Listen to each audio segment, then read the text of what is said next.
Good evening, ladies and gentlemen. I'm Engineer Prasanna Narangura, the Chairman of Building Services Engineering Sectional Committee of the Institution of Engineers, Sri Lanka. So on behalf of ISL or the institution, I welcome all of you to the public lecture today on the topic of data center management, data center design and management. Our speaker today is Mr. Tarindu Nipegama. He's a very experienced and capable consultant in this industry. I think he's practicing more than 15 years in this field. So thank you very much, Mr. Tarindu, for accepting our invitation and being present here today to share your knowledge and experience with the domain of ISL members and all other members, the distinguished participants presented here today with us. So thank you very much once again. So without taking too much time, I would like to invite Engineer Lakmani Abesurya to do the introduction speech, and to invite Engineer Tarindu onto the webinar platform. Over to you, Engineer Lakmani. Thank you, Chairman. Good evening, ladies and gentlemen. I warmly welcome you all again for the 7th webinar organized by the Building Services Engineering Sectional Committee. Today, our topic is data center design and management, a well-conversed topic not only locally but globally. There has been an increasing demand for data centers across the globe even before the pandemic, and it is expected that data centers will continue to play a crucial role in the data economy of cities and countries across the world. So this is an opportunity for us to get an idea on this industry and how we can grow from it. I believe this will be a valuable knowledge sharing session where our speaker will brief on key aspects of data center design considerations, standards, and operational management. Now, let me introduce our speaker this evening, Mr. Tarindu Nipegama. Mr. Tarindu Nipegama is the founder of Idon Technologies, a company that entered the Sri Lankan market in 2010 and provided SI services to over 180 clients across Sri Lanka. Mr. Tarindu was one of the first 4 people globally to receive the prestigious certified TIA 942 internal auditor certification, making him one of the longest serving certified data center auditors for the TIA 942 standard. As a TIA 942 design consultant and auditor, he has been a part of large-scale data center projects in Sri Lanka and across the world, with the largest sites reaching over 20 megawatt and 2,000 IT racks across 350,000 plus square feet. Mr. Tarindu is also a sitting member of the TIA TR42 Engineering Committee and is actively involved in several subcommittees which are actively contributing to the new TIA H data center standards and the next revision of the TIA 942 standard. Ladies and gentlemen, without further ado, please join with me to welcome our speaker this evening, Mr. Tarindu Nipegama. Before moving to the presentation, I would like to make a small announcement that we will be running a live Q&A session at the end of the presentation. So you can post your questions to the moderator through chat while the presentation is going on. So the moderator will direct all your questions to the speaker at the end of the presentation. Now let's move to the presentation. Over to you, Mr. Tarindu. Thank you very much, Engineer Lakmani, for that wonderful introduction. Without any further ado, what I will do is get immediately into the presentation. I hope everyone can see my screen. Yes, Mr. Tarindu, we can see. So I'll start off with a brief introduction. I will entirely skip the speaker profile part because I believe Engineer Lakmani did a far better job than I can do of introducing me. As she mentioned, we've done a lot of work out in Sri Lanka and outside of Sri Lanka in the data center industry, including large data center facilities, which the largest one which I have worked on is a little bit over 20 megawatt. So most of my presentation is actually going to be based around the experience from those larger sites, and just some things that as engineers in Sri Lanka, as consultants in Sri Lanka, that you may need to watch out for. So to begin with, I wanted to give a little bit of context to the first part of my presentation, and that's about scale of data centers. So a few years ago, I think somewhere around 2011, a professor named Jeffrey West did a research about scaling and the size of infrastructure and services and the growth of cities, civilizations, and companies. In this research, they found that as the population of a country grows, the services that are required, in this case, in this chart, you see the number of petrol stations, but it's relevant to all other sorts of infrastructure, will scale linearly. So as the population grows, the number of petrol stations in this example grows linearly. And it's the same, it grows on the same sort of axis. So, and as I mentioned, that this same universality, as they call it, applies to income, crime, patents, GDP, everything. It grows linearly based on the population.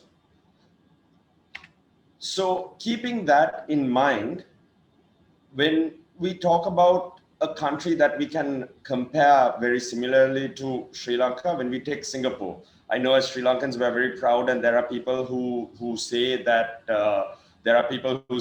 once Lee Kuan Yew said that he hopes to make Singapore as great as Colombo. Actually, on a side note, there's no actual evidence that he said that, but what he did say is that Ceylon had more resources and better infrastructure than Singapore. And this was a statement that he made based on his observations in 1956. So to compare our Colombo district to Singapore, right? In Colombo district, we have about 5.6 million people, while Singapore has 5.7 million people. So it's almost the same. And if you take the number of schools in Colombo district, we have 328 schools, public, private, international, everything together, whereas Singapore has 350. And if you look at the number of hospitals in Colombo district, we have 29, including public and private, and Singapore has 27. And if you look at the number of fuel stations, when you combine the total number of CPETCO and IOC sheds in Colombo district, we have 190, whereas Singapore has 185. So it's only natural to assume that this same scaling will also apply to our topic of discussion, which is data centers, which is unfortunately not the case.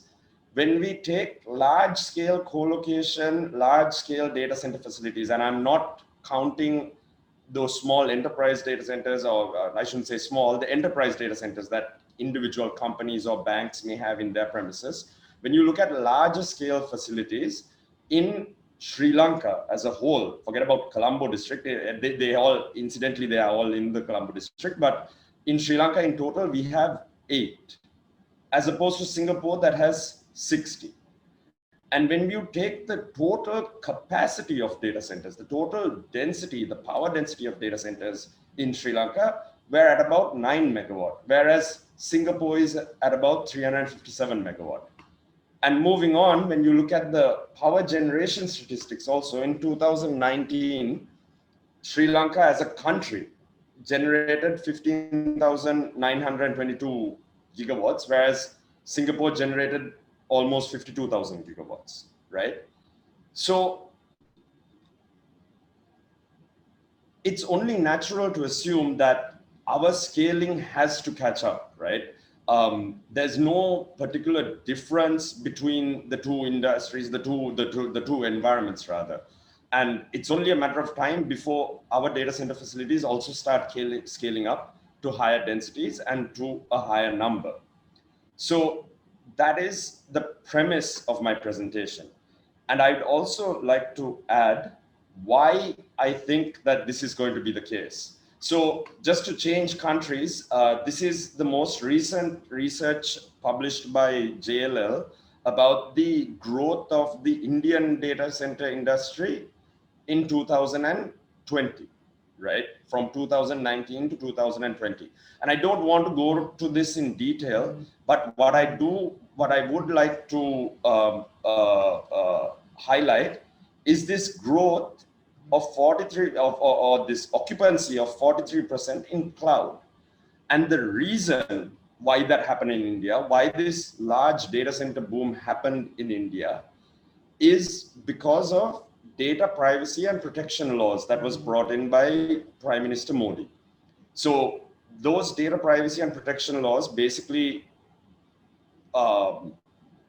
said that it made it law that any personally identifiable data of Indian citizens must be stored within India, and it cannot be stored elsewhere.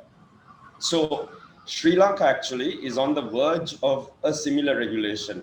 I believe that the ICTA is working on it, and on March 3rd, I think they published the final draft.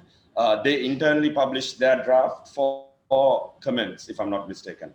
So we are on the verge of that, right? And what that means is all of your O365s, your Microsoft Azure's, Google Cloud, your AWS, any companies that are using those services for their business at the moment, those services, if they want to stay in the Sri Lankan market, will have to come into Sri Lanka and be hosted inside Sri Lanka.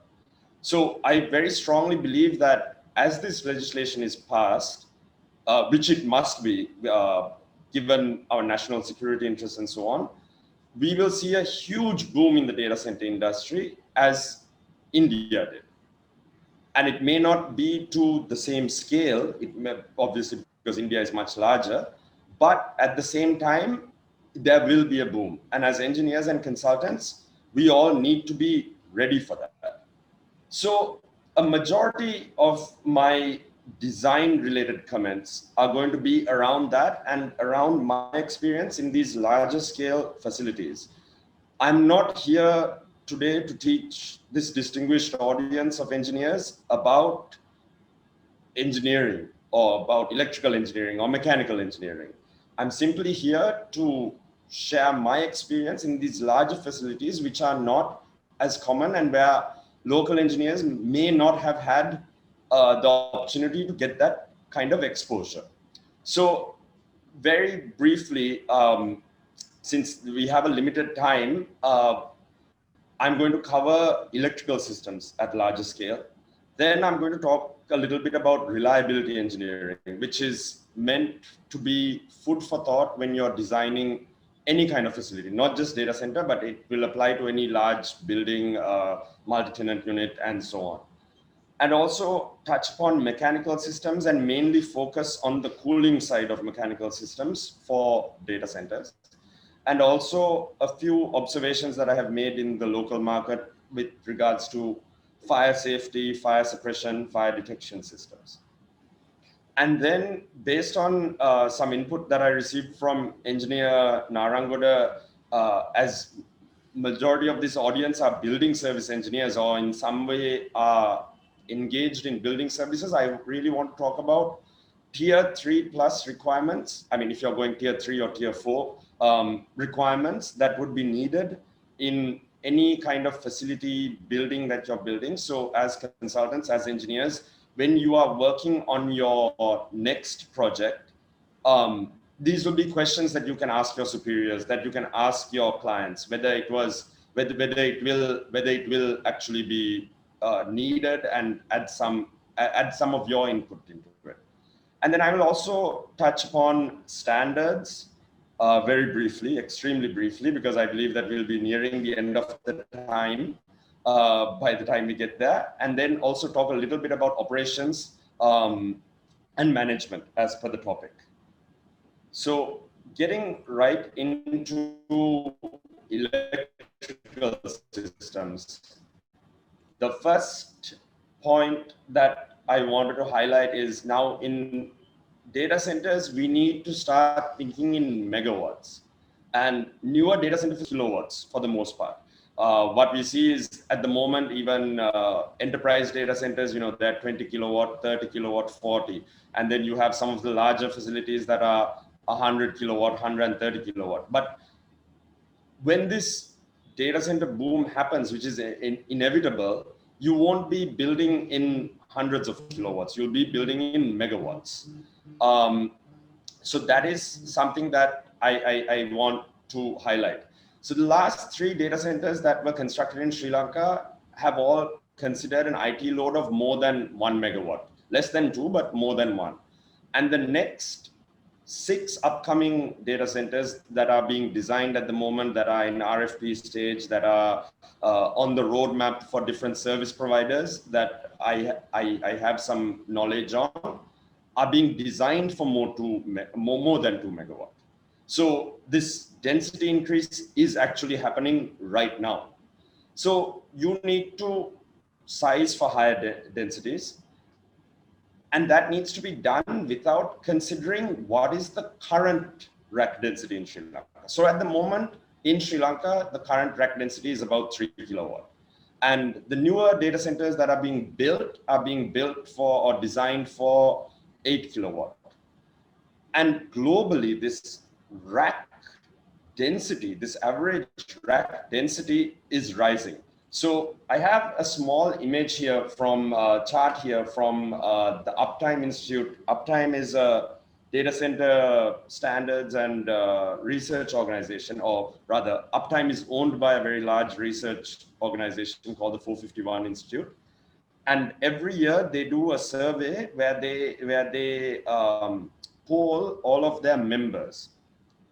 Everyone who is an Uptime member, whether it is someone who has been trained by them, or whether it is someone that has a Uptime certified data center or tried to have applied for an Uptime certification, they are polled. And based on that, what we see is coming into 2020, globally, rack densities are going slightly above 8.4 kilowatt. And this is a significant and large growth compared to the past.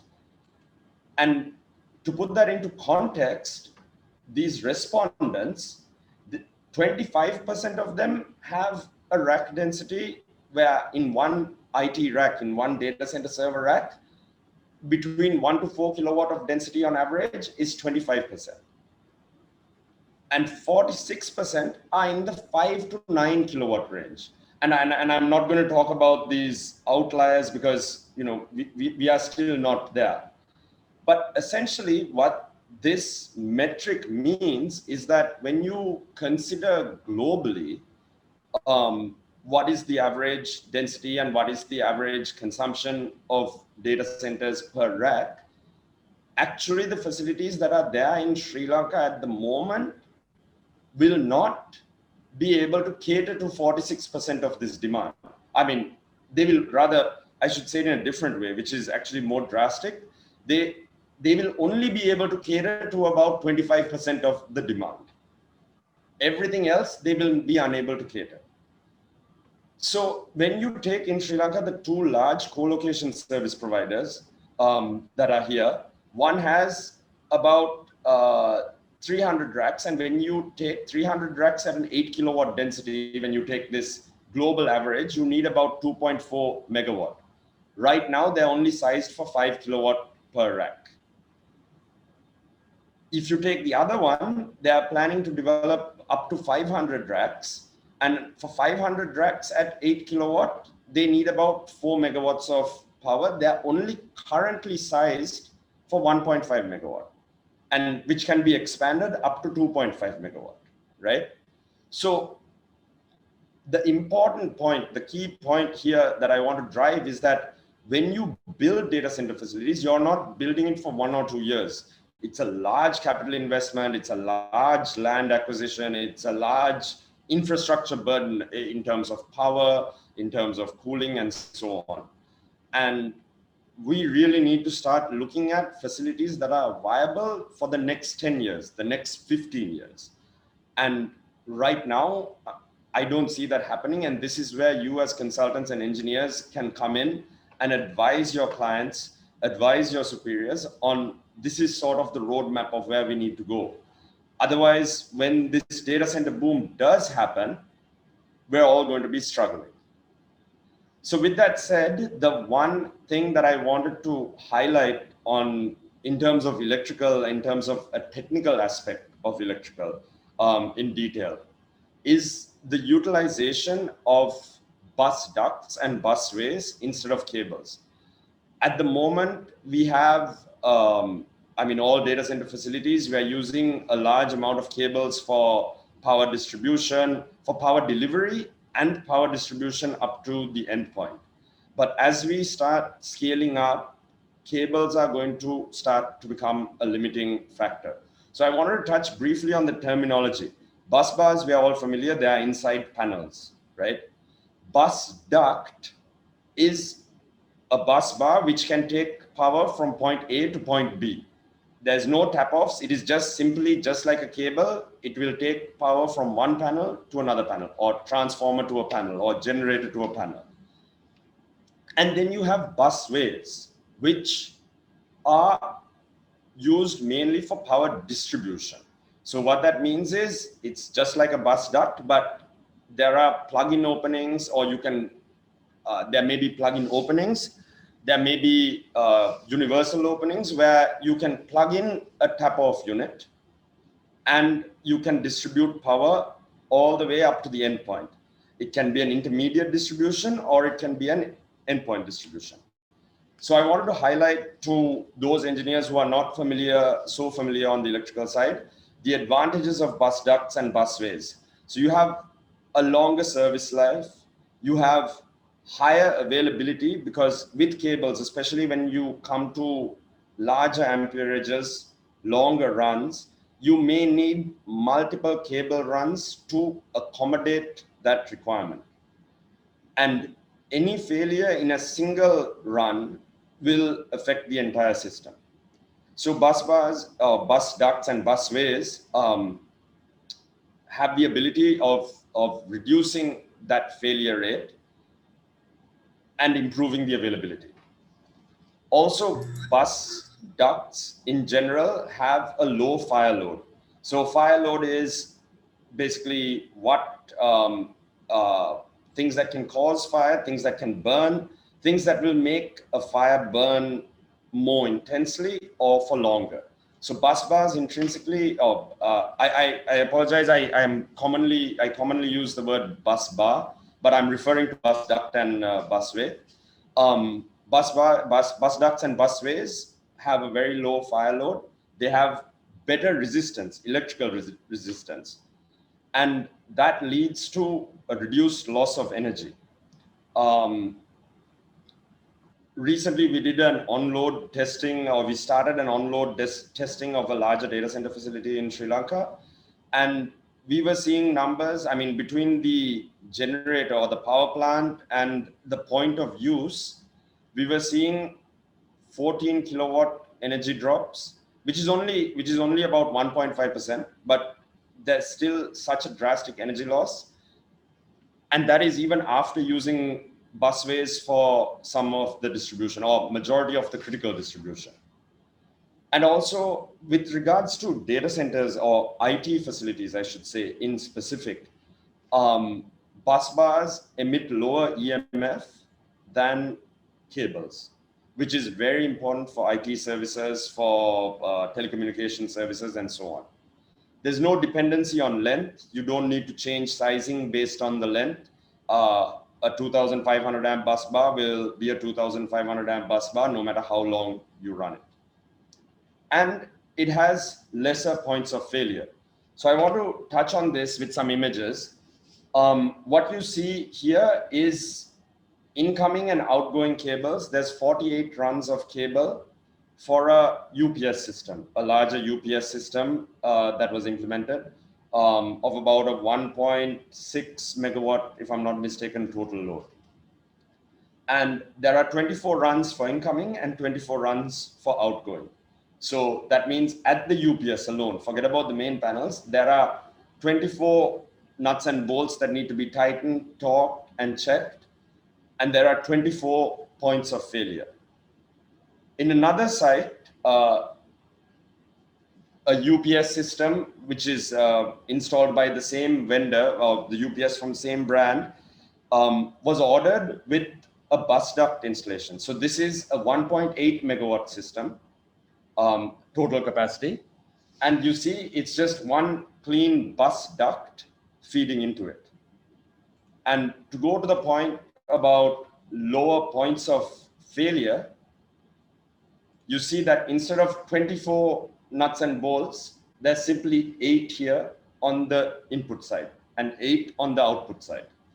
So that other than all the efficiency and all of that, even operationally, when you are annually or biannually, as per your maintenance practices, torque checking and ensuring that there is no heating at the terminals, you have a very limited amount of work to do. So that means shorter downtimes, shorter maintenance windows, and so on.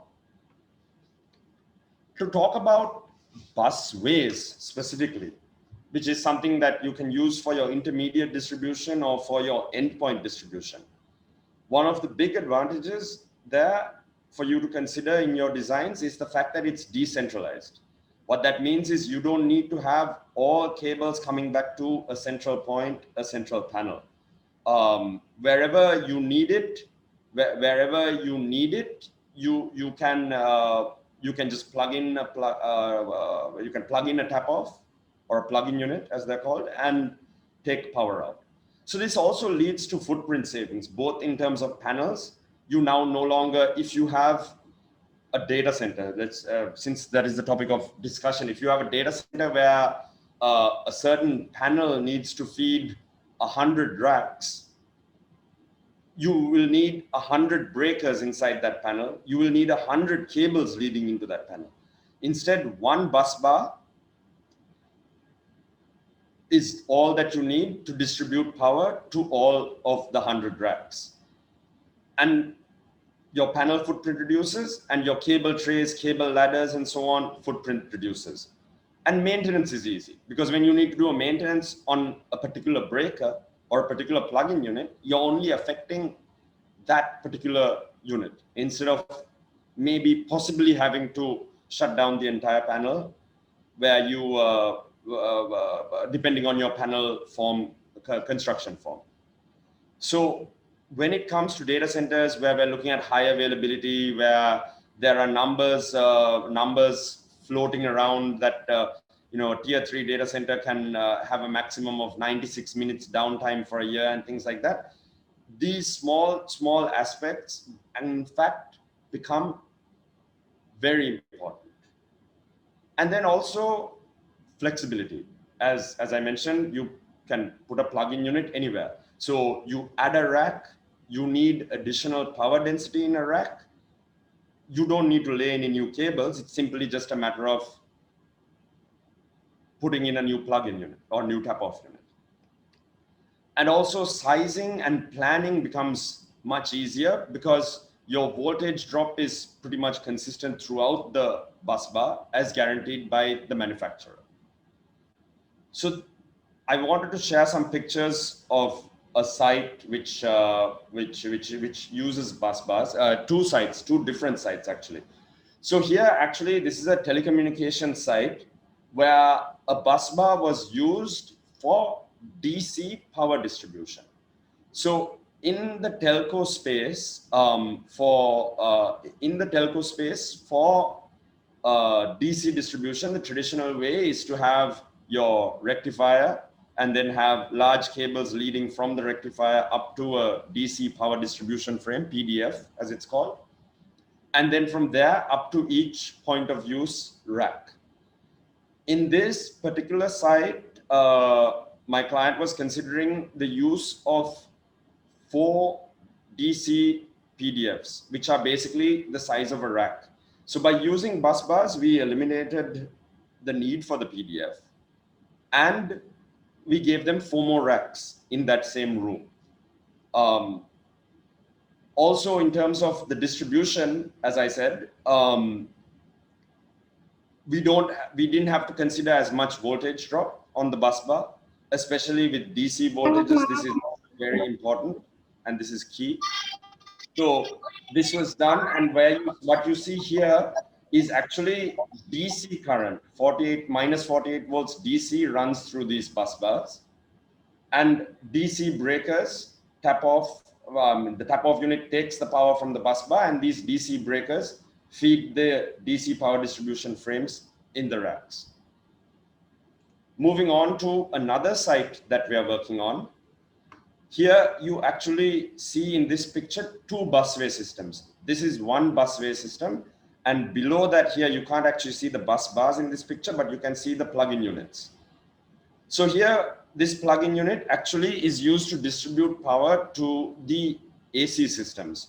So there are AC indoor units distributed throughout the data hall, throughout the flow, and we were, on a design perspective, we were trying to see how we can distribute power to these units, and also at the same time not worry about cable trays, cable ladders, whether it's overhead or under the raised flow. So busways were a perfect solution for that.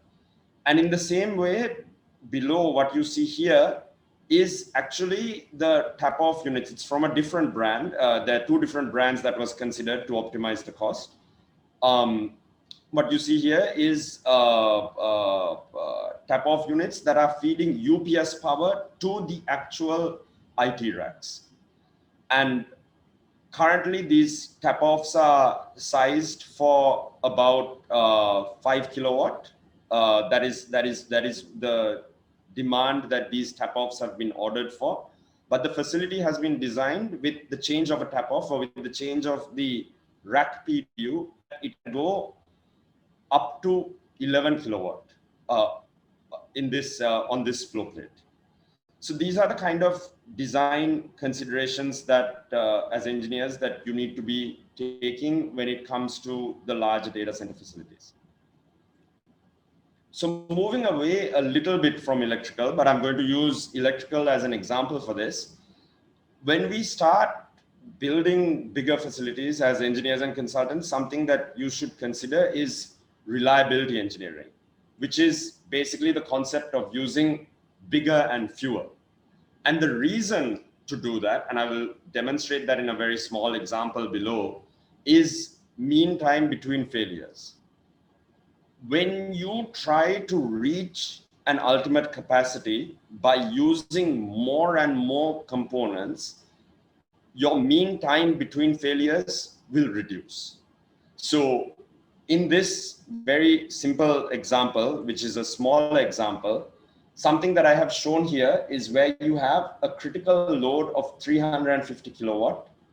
You can cater it with a 400 kilowatt UPS. One unit, and this is just an assumed number, or this is just a number for illustration purposes. If that UPS unit has a mean time between failures of 5 years or 43,800 hours, that is your MTBF, right? Your MTBF, as mentioned by your UPS manufacturer, is 5 years. Now, consider if we supply that same critical load with two 200 kilowatt UPSs. So each UPS, I mean, regardless of the size, your MTBFs generally remain the same. But again, this is for illustration purposes only. If you take two UPSs with an MTBF for 5 years, then your combined MTBF is only 3.5 years. Essentially, you're losing about, there's a calculation mistake on that, but you're losing approximately about 13,000 hours. Your MTBF time is 13,000 hours less than if you used a single unit. And then moving on even further to a more extreme example of if you're planning on using 3 units, right, of 120 kilowatt, you're still catering to the same demand. You're still catering to the same capacity, but you're doing it by using more components. Your MTBF drops to almost half. It's not quite half, but almost half, of 2.89 years. So that's something that you should seriously consider when you're starting to build these bigger facilities. In smaller facilities where you have 100 kilowatt load, 200 kilowatt load, it may not be an issue. But when you start talking about IT loads of 1 megawatt, 2 megawatt, 3 megawatt plus, then you really need to start thinking about what kind of components and how you're sizing your components. So further considerations other than the MTBF, right? Other than the MTBF, having more components means that you will have to have more space for panels and breakers. You'll have additional cabling. And what this does is it adds further points of weakness. You have an additional number of breakers, an additional number of terminations. All of those are going to contribute to your maintenance time, to overall weaknesses in your system, and you need to be very conscious of that. So then the question comes up, why? I mean, if it's so bad to have so many multiple components, then why would anyone think of it in that way? Well, there is actually there are a few valid cases, right? On a 1 megawatt site, I mean, as far as I know, the biggest individual UPS modules that are available at the moment are about 600 kilowatt. So on a 1 megawatt site, you'll have to have two, right? But other than that, there may also be reasons of modular expandability. That is a common problem that clients will face, and especially when it comes to budgeting.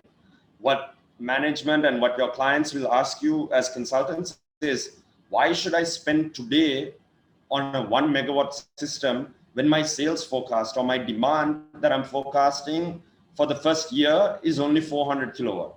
How do I recover my capex? So requiring modular expandability is one reason. To pay as you grow is one reason.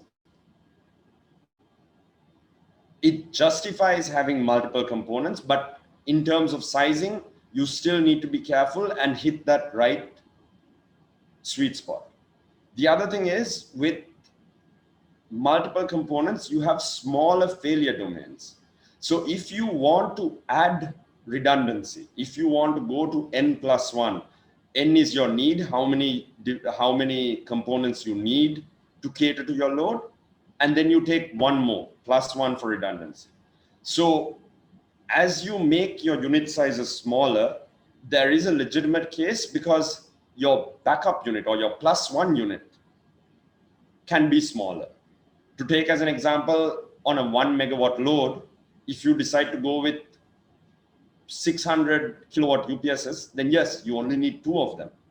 But as soon as you want to add that plus 1, you're adding another 600 kilowatt unit, which means that now your facility, now you have a footprint of 1.8 megawatt when your need is only 1 megawatt. So there is a legitimate case to consider smaller units as well. But as I mentioned, you need to hit that sweet spot. And then also, of course, logistical things, right? To lift it, to get it in through the door. I mean, I visited to work on a data center facility in Bangladesh, where I saw a huge storage system kept outside the door, just getting wet in the rain. And I asked, why is this out here? And they said, oh, it's been there for the past 3 or 4 years. Our contractor had to purchase and deliver a new one because this unit was too big to fit through the door. I mean, that is literally a problem. If your facility is on upper floors, then putting it in the lift, the maximum load bearing capacity of the lift, all those factors also have to be considered. And also footprint and serviceability. Sometimes you may want to have larger units, but your footprint or your space availability may not allow it. And then also the ability to service larger units, whether the local vendors in the market have the necessary spare parts for larger units, have the necessary know-how on larger units. So all of those things should be considered. I'm not saying by any means, I'm not saying that MTBF is mean time between failures is king, and you need to go for the lowest MTBF possible. If you do go for a slightly reduced MTBF, or regardless of how big you go, you have to consider the possibility that these units will fail. And even if, and you need to place these units to begin with. So there is a case to having smaller units, smaller components, but it's, as consultants and engineers, you need to really hit that sweet spot. So with that, I mean, as I mentioned, I'm touching on these points at a very high level. I'd like to move into mechanical systems. And with mechanical systems, I want to focus a lot on cooling in data centers. So cooling in data centers is very different from your traditional cooling or your comfort cooling or your equipment or panel room cooling or transformer cooling, where power plant cooling, where engineers may have more experience. Our Sri Lankan engineers may have more experience. The difference in data center cooling is that there is a huge airflow demand. And the reason for that is every single piece of 99.99% of equipment inside a data hall, inside a data center, inside a telecommunications facility is going to have active cooling, which means it's going to have fans. And regardless of whether your cooling system can deliver airflow or not, your IT equipment is going to be consuming airflow, right? So that will create a sort of negative pressure in front. I will talk about that a little bit further on. But without sufficient airflow, you will find spot overheating, where hot air is recirculating back to the input of the IT equipment. So as a thumb rule, a number that is used by people in the industry, which you can see published here and there on the internet, and which is a number that I also work with, is per kilowatt of IT load in a rack, you should deliver about 50 liters per second of air, or about 106, roughly around 106 CFM of air per kilowatt. So if we are talking about a 3 kilowatt rack, right, we need to deliver 318 CFM of air to that particular rack. And if you have 100 of those racks being fed by, say, the same cooling unit, then that cooling unit needs to be capable of delivering 30,000 CFM of airflow. So that's a key thing that needs to be considered on data center cooling. Human comfort airflow levels are not sufficient. And other factors that you consider for human comfort are irrelevant. On another project that I was working on, we had the AC contractor sizing grills to reduce the noise of airflow. That is something that is done by HVAC consultants in office spaces. You don't want to have loud grills, so to speak. But in the data center space, that's irrelevant. Your server fans are going to be much, much, much louder anyway than your airflow grills. And when you start trying to address human comfort in a critical facility, in a data center facility, you can't meet the requirements. With that being said, something that I want to touch on is the Venturi effect. As you start delivering this high quantities of airflow, something that you need to be aware of is where you may have Venturi effect, where you have airflow coming out of the AC unit so fast, you know, more than maybe 20-25 meters per second coming out of the AC unit. It will definitely cause some Venturi. And when that happens, that negative pressure caused by the Venturi is once again bad for your data centers. It's once again going to create hotspots. So I have a few videos to demonstrate this.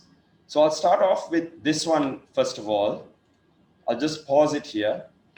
What you see here on top, so in this particular facility, your airflow is being delivered overhead. And what you see with these little dots, these grains, is actually what those grains are showing you is airflow or air velocity. So on this scale, where you're seeing this yellows up here, where the supply air is being fed into this duct, you're looking at roughly somewhere between 15 meters per second of velocity of your airflow. And on the other side, what you see with these arrows is your temperature. So what you're seeing is the temperature that is coming up to these areas is more than 29 degrees. Up here, it's more than 29 degrees. And down here also, it's more than 29 degrees. And all of this airflow issue is caused by Venturi, which I will show you in this video. So what you have here is from these AC units, you have air feeding through this common plenum, through this supply common plenum, and down into this cold contained area. So what you see is that there's air going all the way to the corner and looping back around. But over here, where it enters this void, there is Venturi being caused there. And what that's doing is it's creating an area of low pressure here, and air will always go up. Air will always be sucked into areas of low pressure. And what you see is air from the hot aisle. So this is what is called a cold aisle containment. Air from the hot aisles is being sucked from somewhere else into this area of low pressure. And that is what is causing this high temperatures over here. So that's something that, you know, as we promote or as we increase the amount of airflow, because of the velocity, the effect caused by Venturi needs to be considered. Other than Venturi, there can also be what I like to call whirlpools underneath your raised flow. So here, it's a different site, a different scenario, where actually the raised flow is being used to deliver cold air. So what you see here is actually an image of a data center facility. If your data center facility is like this video or this simulation video is if you are looking at it like this, where you've inverted it and you're looking at it like this. So underneath the raised flow, what you can see in this simulation is over here, there is a whirlpool that is being caused due to various different airflow dynamics. You have some other whirlpools here, but I want to concentrate on this one in my following slides. So with all of these AC units turned on and running, you have a whirlpool here. So what does that actually mean for your data center is that you have an area of low pressure caused in that location, right? In that particular location, there is an area of low pressure. And what that area of low pressure is doing in this particular case, in this particular simulation at this particular site, is that the airflow delivery from that particular flow grill, from that particular flow tile is less than 330 liters per second. As you can see in this legend, somewhere in the green is less than 330 liters per second. So going back to that thumb rule number, right? This rack can actually, based on the airflow, this rack can only actually accommodate a load of less than or around 3 kilowatt. But right now, in this particular case, my client had planned a 5.5 kilowatt rack there. And because of this simulation and looking at it, we were able to advise them to relocate the load, the racks. So all of these videos that I showed you are from CFD models that we have done, right? And in terms of CFD, right, I think based on my last example also, you can clearly see the engineering value. And doing CFD in the data center space, you may not be able to, or your traditional CFD tools, which are used for your car park modeling or office space or comfort air modeling, may not be useful because of these different performance dynamics that you see inside the data center. And one important thing of CFD is that, yes, you can build a model. My team builds CFD models, but those models should be validated and accurate. If not, they're just pretty pictures that can be shown to management or shown to a client to say, look, it's okay, everything works. So something that I wanted to show on this is that the first example that I showed you regarding Venturi. So this was the video, what you saw. When you look at the CFD simulation, when you plot the heat planes, you see something like this, where you have hotspots here and further up, which can't be seen in this image.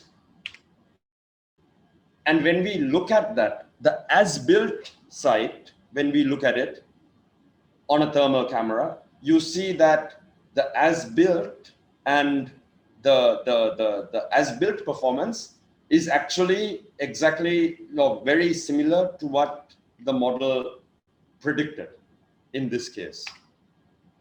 And then moving on, even in terms of temperature, this image is not very clear, but over here at this particular point, it's showing a temperature of 27 degrees Celsius. And we validate that at site also, where it's showing a temperature of 27.2 degrees. So your validation of CFD models, the ability to build a model that is accurate is key. Building a model that is inaccurate and doing your engineering design as per an inaccurate model is of no use. And also to touch upon the engineering value of this, once again, something that same site which had that issue with Venturi, what we did was, I mean, this was forecasted in our design itself. We saw that this is not going to work, this kind of airflow rate, which is required to cool the equipment at the far end, is going to cause the equipment at the near end to overheat. We saw that it's not going to work. So what we did was we introduced baffles in the supply duct, in the supply plenum along the way, so that this massive airflow that's coming hits these baffles and reroute. And altogether, I believe, I can't remember exactly, I think there's 3 or 4 baffles that are planned. So what you see with that is that now your air is being fed here, and this equipment which is planned is actually not overheating any longer. And you can see that it's very faint, but you can see over here in this light blue area, you can see that your temperatures are around 24 degrees, which is what the set point of the ACs was supposed to be. So I haven't actually had a chance to validate this at site, because ever since these baffles were installed by the AC contractor, the site has been under lockdown for COVID. They're very sensitive about allowing people in. Even when the country is not in lockdown, this site is kept very secure. But hopefully I expect to see that the same kind of validation what we did with the before situation will happen in the after situation. So that's, I wanted to very strongly highlight on the cooling systems for that particular purpose. As I think that that's an area where as engineers and consultants, especially on the HVAC and mechanical side, we need to be aware of. And then moving on to fire systems. This is mostly a sharing of my experience from what I have seen in facilities in Sri Lanka both in terms of designed facilities, in terms of implemented facilities, what I have audited, and also in terms of operational facilities that I have visited, done visits to. In a data center, fire sealing is key.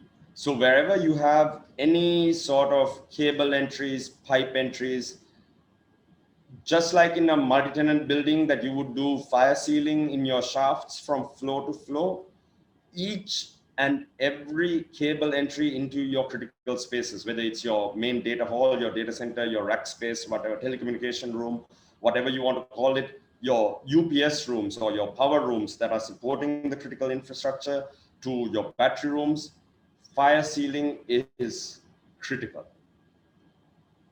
And the next thing is, in terms of fire detection, I commonly see that a lot of data center facilities are built only with photoelectric detection. Conventional or addressable, it's irrelevant, but the detectors are photoelectric detectors. And I'm sure everyone has seen how much smoke is required to trigger a photoelectric detector.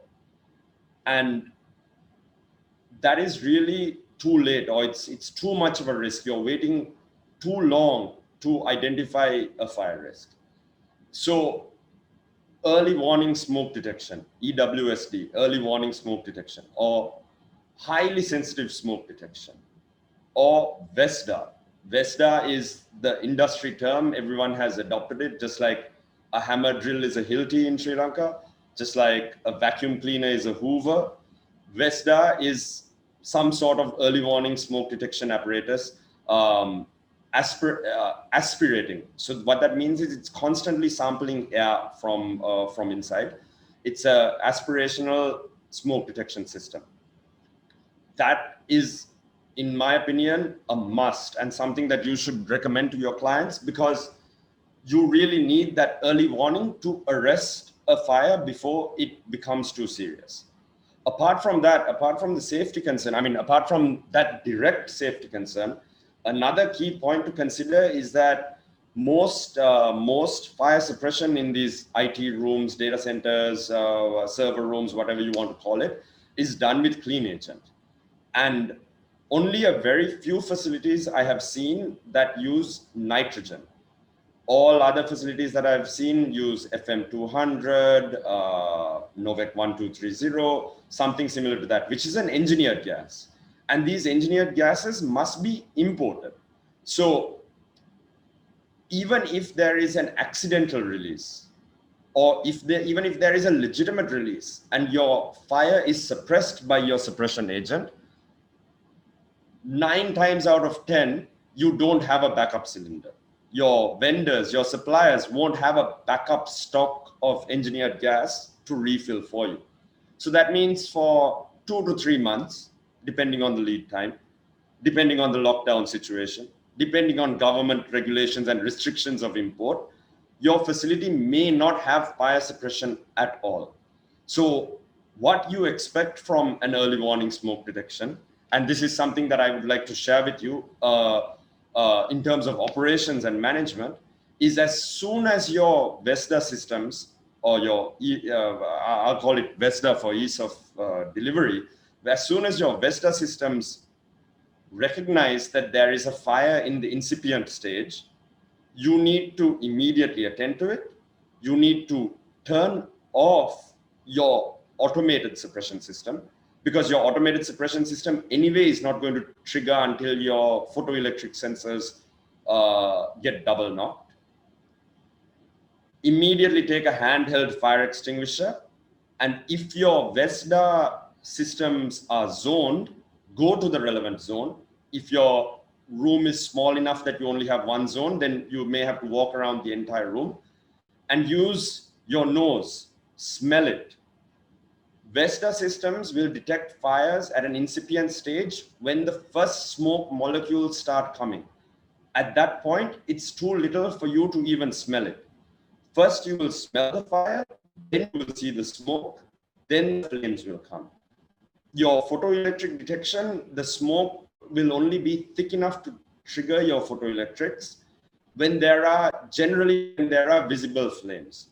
So using a VESTA system, using an early warning system, you'll be able to go to that location where there may be a fire in the incipient stage, deactivate your NOVEX system, and immediately, as soon as you smell the smoke, go to that point, or see a very small amount of smoke, go to that point, and either use your extinguisher or maybe turn off the breaker or do something to mitigate that risk without letting your gas deploy, without letting your suppression deploy.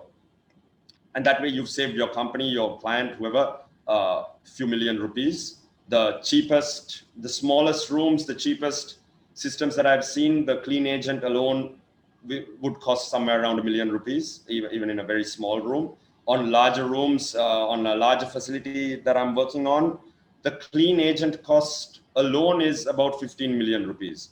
So in that one room, that one larger facility, it requires 15 million rupees, Sri Lankan rupees of gas. At that time, I think the dollar rate was about 189. 15 million rupees at a dollar rate of 189 rupees per dollar to suppress that room.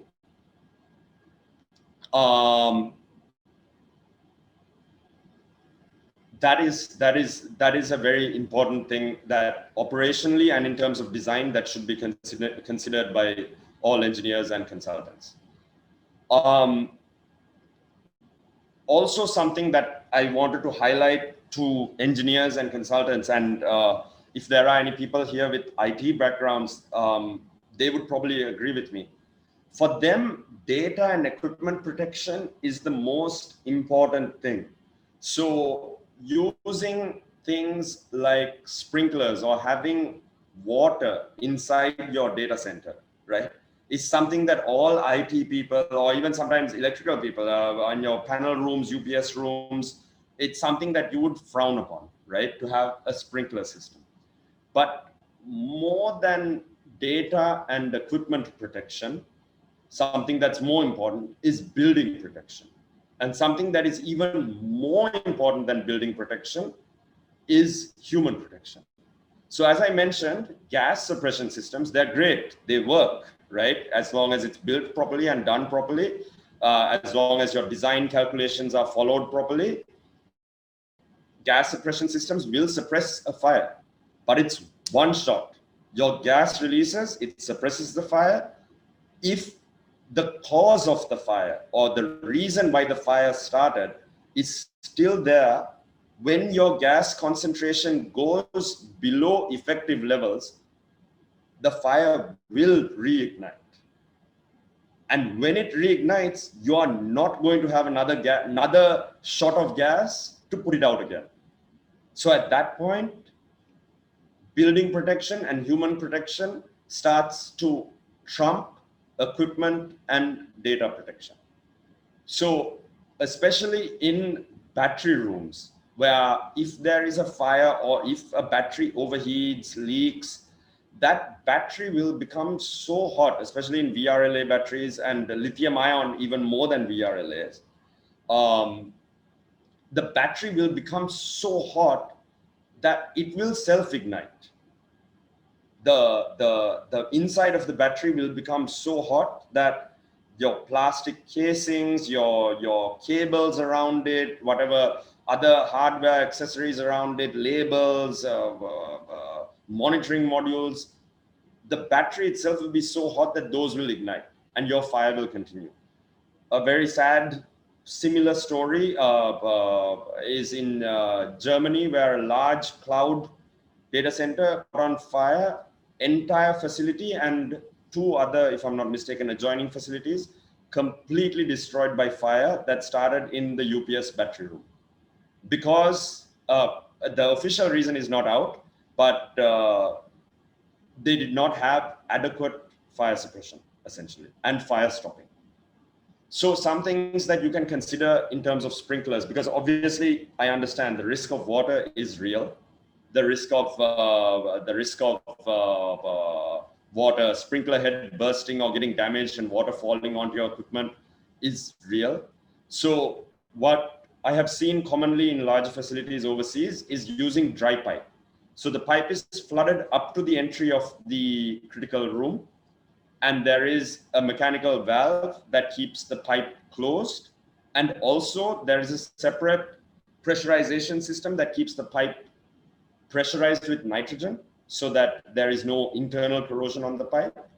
And when the first detection, the first fire detection, the first knock happens, immediately the mechanical valve will open and the pipe inside the critical room will then get flooded. So there are two things to this. One is, should you need the water, should the gas suppression system be unable to stop fire, then you'll have water in your pipes so that the sprinkler head can burst and deliver water to the affected area. The other thing is that even though it is a dry pipe, it's pressured with nitrogen and it is monitored. It is not a one-time pressurization. It is a constant nitrogen pressurization with monitoring. So during a normal time, if someone were to damage a sprinkler head, the operations teams will know about it by seeing that the nitrogen pressure is dropping in a certain area. So those are some points that I want to share with you. Also, something to be considered is water mist. Actually, when you start talking about these Amazon data centers or Microsoft data centers, they're called hyperscale. And hyperscale is anything that is generally over 20 megawatt. So I personally have not worked on any hyperscale facilities, but I know of facilities that are 100 megawatt, 140 megawatt in one data center building, right? Where they have flow plates so large that it is financially not viable and sometimes technically not practical to implement gas suppression. So in those facilities, what is now being adopted is water mist. And that's something engineers and consultants in Sri Lanka can also start to consider. So other than these design aspects on electrical and mechanical, as per some advice from engineer Narangoda, as I mentioned, I wanted to talk about building readiness for tier 3 and above. And this actually is not only applicable for data centers, but any kind of building that is supposed to cater to critical services, maybe a bank head office, a bank's trading division, an IT company, an IT services company. So these are requirements that can be there in common. And I'm running out of time as I knew I would, so I will run through this very quickly. So on electrical systems, in terms of power supply, right? There are two large global standards for data centers. One is the Uptime Institute standard, and I'll talk about this a little bit later on. For electrical systems, this tier 3, I'm talking about tier 3, there's still a common misconception that we can't have tier 3 facilities in Sri Lanka. That's actually not true because we already have 2 tier 3 certified facilities in Sri Lanka. Another site that is tier 3 design certified at the moment, and another site that is coming up which will also be tier 3 certified. So to be tier 3, actually what Uptime Institute requires is continuous run generator plant. What Uptime says is that your utility, it doesn't matter if you have 1 transformer, 2 transformers, or 10, it doesn't matter if you have multiple incoming feeds from your utility from different substations. Utility is something, your commercial power is something that is not in your control, and therefore something that is not certifiable.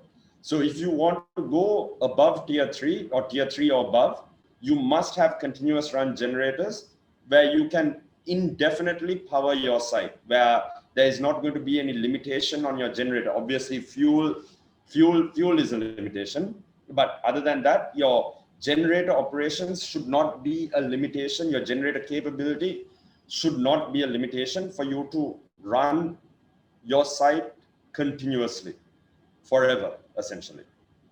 TIA 942 is a little bit different because it's also a standard that's aligned with American National Standards Institute.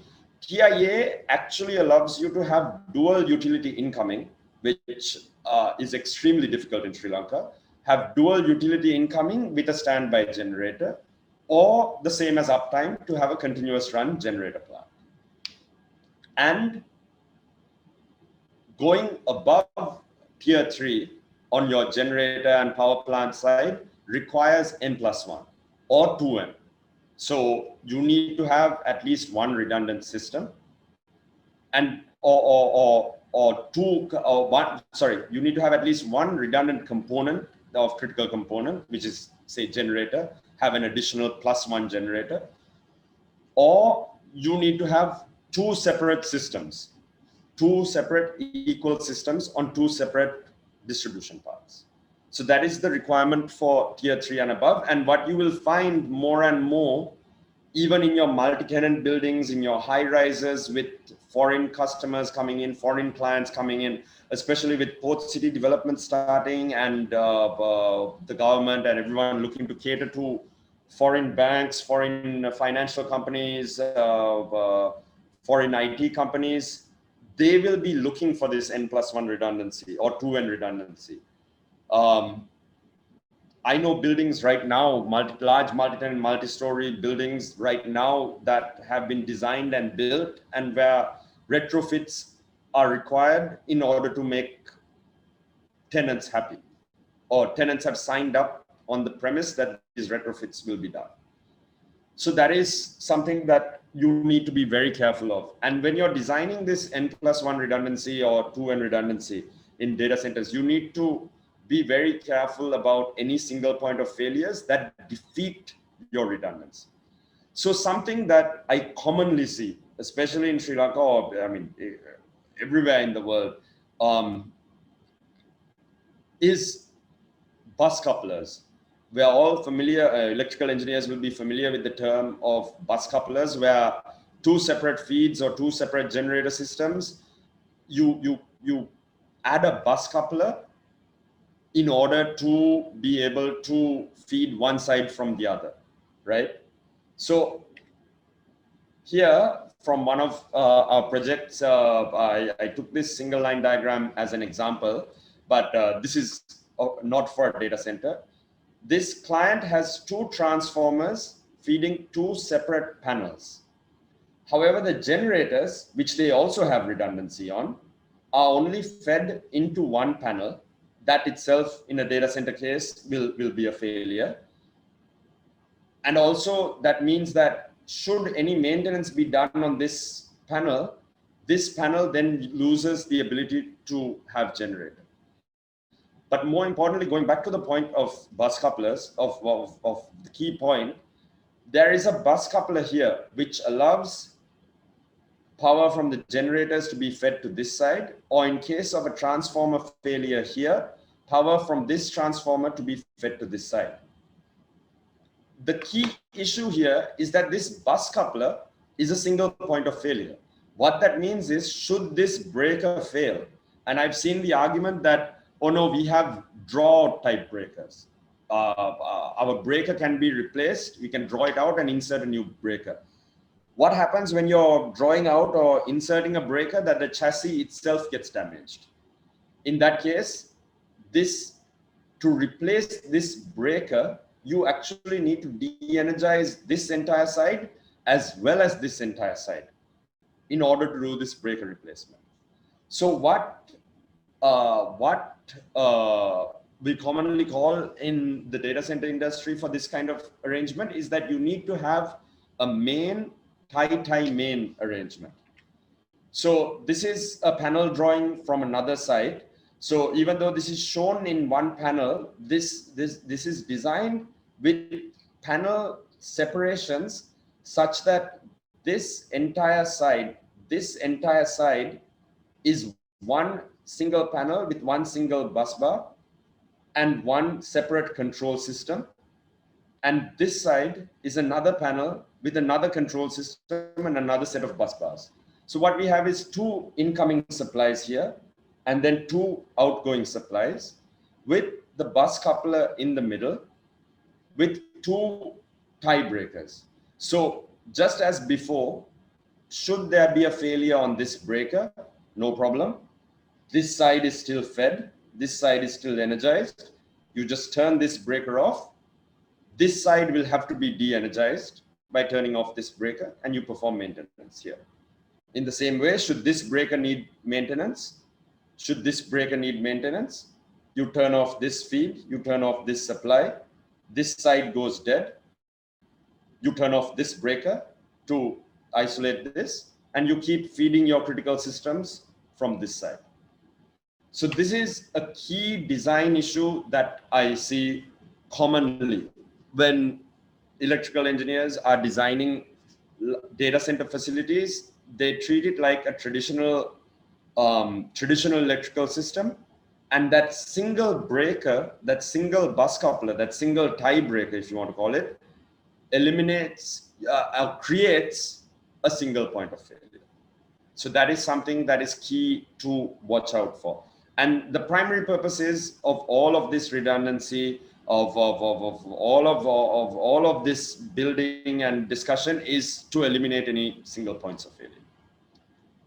So then also in terms of earthing, data center earthing or IT telecommunications earthing, something that I commonly see or that I hear clients, sometimes tenants requesting, is that they want to have a separate clean earth to ground.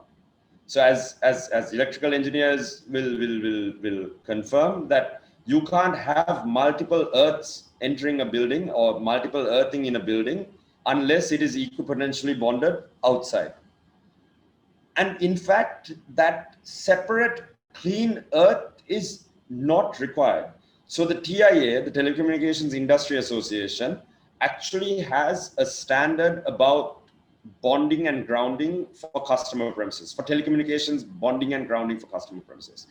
And this is relevant for data centers, it's relevant for telco switch rooms.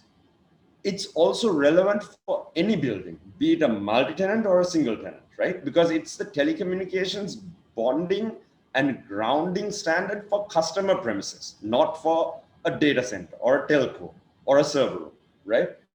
And what this, I'm not going to, due to limited time, I'm not going to talk about this example very much, but I want to highlight that there is one telecommunications primary bonding bus bar, or PBB as it's called, in this version of the standard. This version of the standard came out in late 2019, if I'm not mistaken, or early 2020. This main telecommunications bus bar used to be called the telecommunication main grounding bus bar. It is now called the primary bonding bus bar, or PBB. That is not grounded. It is not connected separately outside to a separate earth pit. That is not a requirement of the TIA standard. What they have done is they have bonded it to structural steel. As per the standard, the requirement is bonding it to structural steel and also connecting it to your main electrical earth. That is the only requirement. So your main electrical earth at the earth entry point into the building, that is where you bond your main telecommunications earthing or primary bonding bus bar. And all other equipment, racks, whatever, is bonded back to this. So when a customer, client, or IT departments, IT teams ask for clean earth, it does not by any means mean that you have to go outside and stick another earth rod and provide it for them. This is especially important in multi-tenant buildings, in high-rise buildings. I know multi-tenant buildings, I know office buildings where due to customer demand, landlords have done this and created even more issues for themselves. So as you design large buildings, multi-floor, multi-tenant buildings, you should consider the implementation of an earthing system that can be used by tenants.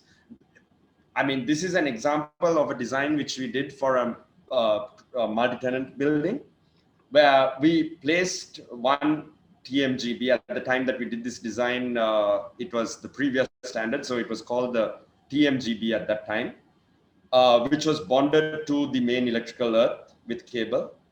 And we put separate grounding bus bars on each floor where there are tenants.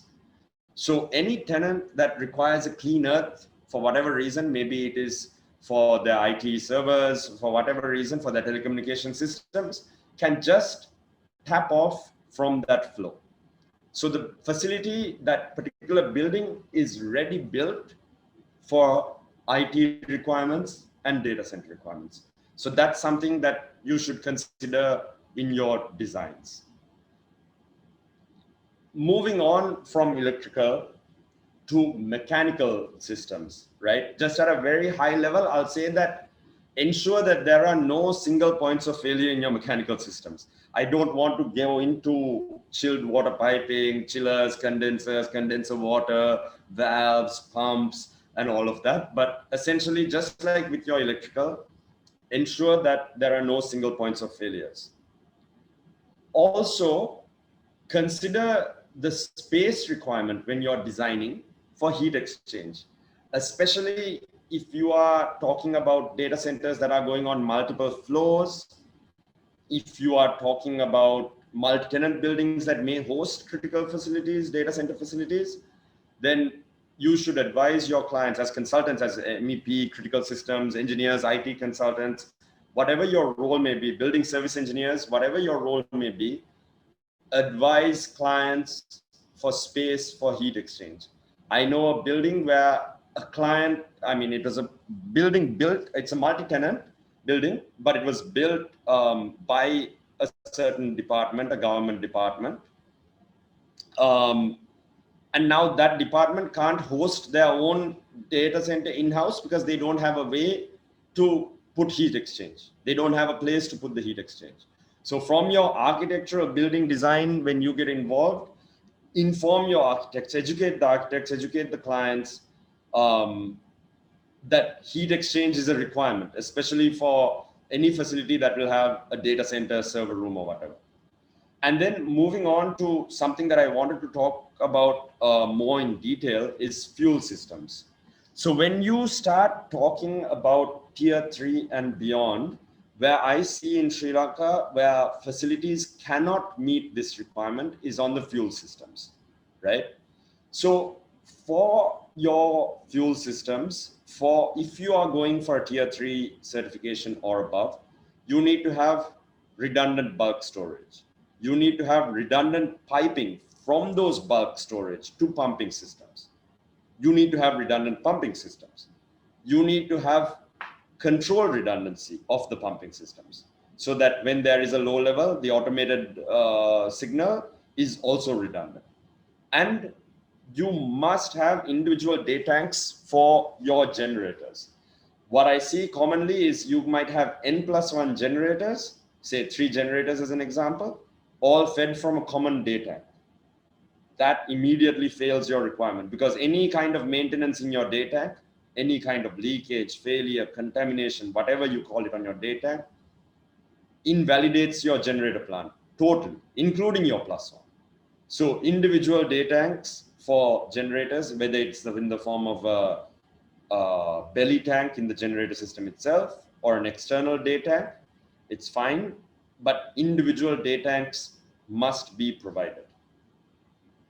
So just a quick example of a data center facility and the fuel systems, just to illustrate this point, 2 separate day tanks. So this facility is actually supposed to be certified to TIA 942 rated 3 or tier 3 standard. And the TIA standard actually has a minimum runtime for fuel. So to be a tier 3 data center, you need to have 72 hours of fuel on site. So because of that, 22,500 liter day tanks are considered in this design. Feeding into, so we have system A with redundant pumps, system B with redundant pumps, feeding into 2 separate headers, 2 redundant headers, each header feeding into each individual day tank. So there are no single points of failure in this system. Even on the return side, for if you need to empty a day tank for maintenance, or if a day tank overflows due to some control system malfunction, even the return piping from each day tank goes to redundant return headers, and then from those redundant return headers to each tank, which is controllable by valves. So any kind of maintenance, fuel transfer operation, even if you have multiple failures, this system is designed to be able to cater to that.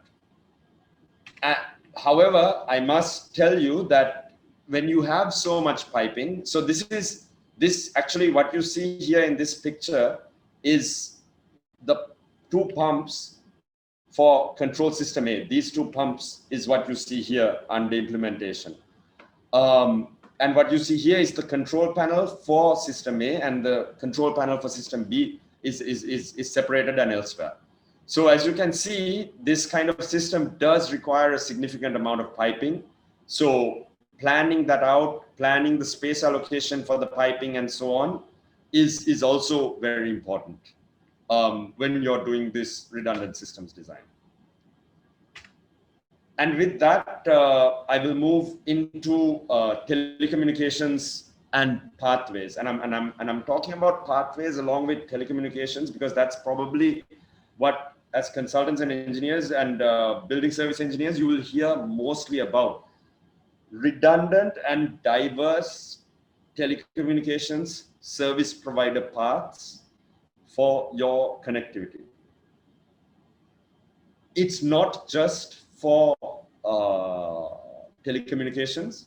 Actually, if you're going above tier 3 or above, you should have individual separated distribution paths. You should have, and that applies for electrical and mechanical. For tier 3, however, one thing that is important is that those paths must be separate, but they need not be, they must be separate and diverse, but they need not be in different rooms. So as an example, you can have your A and B panels in the same room, but provide separation. You can have your A and B UPS systems in the same room, but provide separation. And the same for the pathways. When you go to tier 4 only, you need something called compartmentalization, where A and B need to be in separate fire zones, and the pathways also need to be in separate fire zones. So with that said about pathways, I mean, pathways for telco also, you should have separate entrances, and you should have separate distribution paths. So in terms of telecommunications or service provider incoming, you must have incoming path separation and incoming room separation of 20 meters. That is a requirement for tier 3. In some cases, you can pass your tier 3 audit without that separation. As an example, if you're talking about telecommunications facility that is at the base of a tower, and it's a very small facility, and the entire facility is less than 20 meters by 20 meters, then you can pass your audit requirements. But other than that, in general, 20-meter separation of your pathways is a must, especially for telco.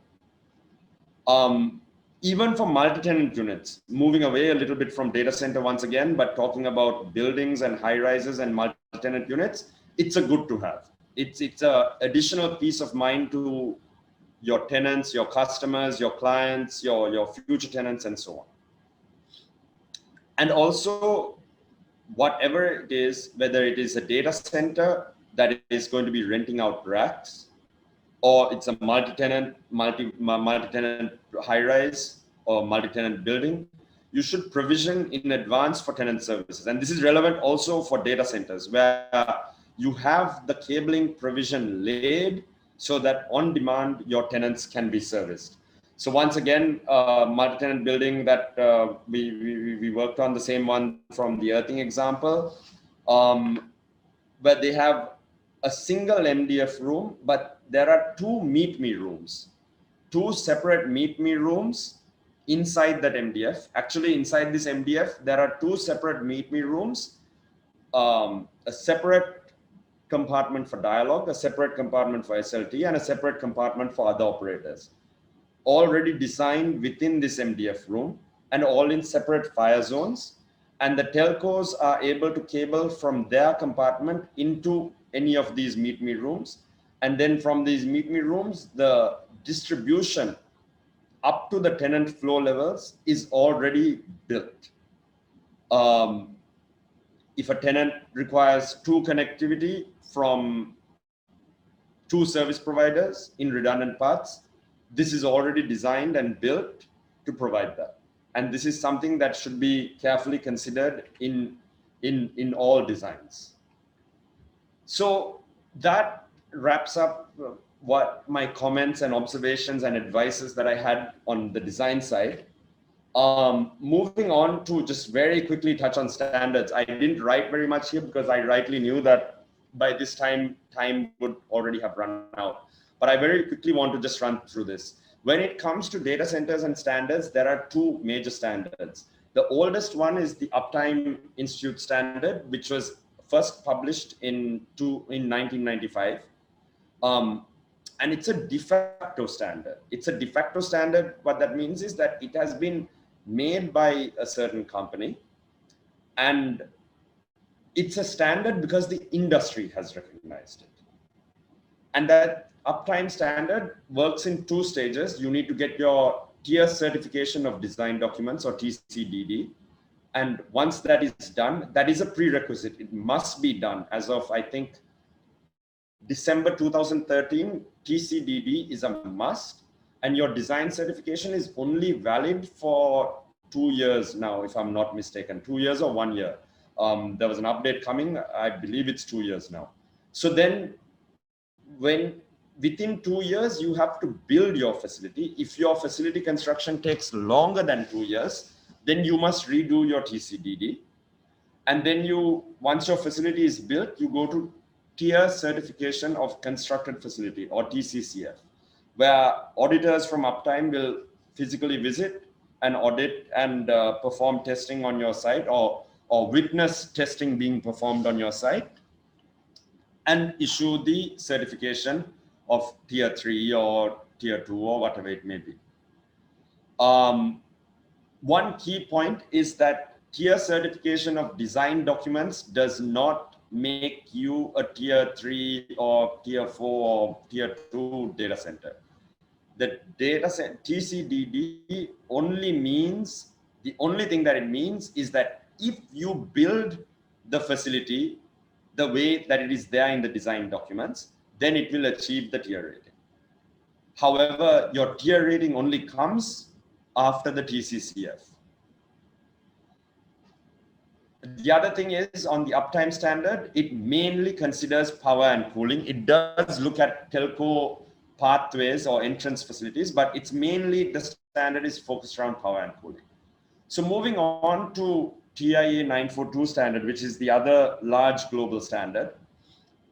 It's a de jure standard, which means that it is recognized by an accredited standards institution. So TIA 942 in particular is recognized by ANSI, which is the American National Standards Institute. The TIA 942 standard was built around the uptime standard. So the TIA standard took tier 1, 2, 3, 4, requirements for power and cooling, and then bundled on some additional components. And the TIA standard works in 4 stages. So design certification for the TIA standard is optional. You can have a facility that is already built. Without looking at design documents, you can take the as-built documents and certify the facility. So design certification is there, but it's optional. And then you do the facility certification, which is when you get your certificate, or certificate of conformity to rated 2 or rated 3, or the TIA standard does not use the word tier anymore. They use the word rated, but it still essentially means the same thing. And one thing that is different, one of the things I should say, one of the many things that is different from TIA standard, from the uptime standard, is once you get your uptime certification, it's once and for all. You get it, it's there for life. You have it for life. Your tier certificate does not expire. The TIA standard, the TIA certificate, on the other hand, you get your certification and you're okay for 1 year. Then on the second year, you have to get a surveillance audit done. Once again, on the third year, you need to get your surveillance audit done. And then on the fourth year, you have to get a recertification done.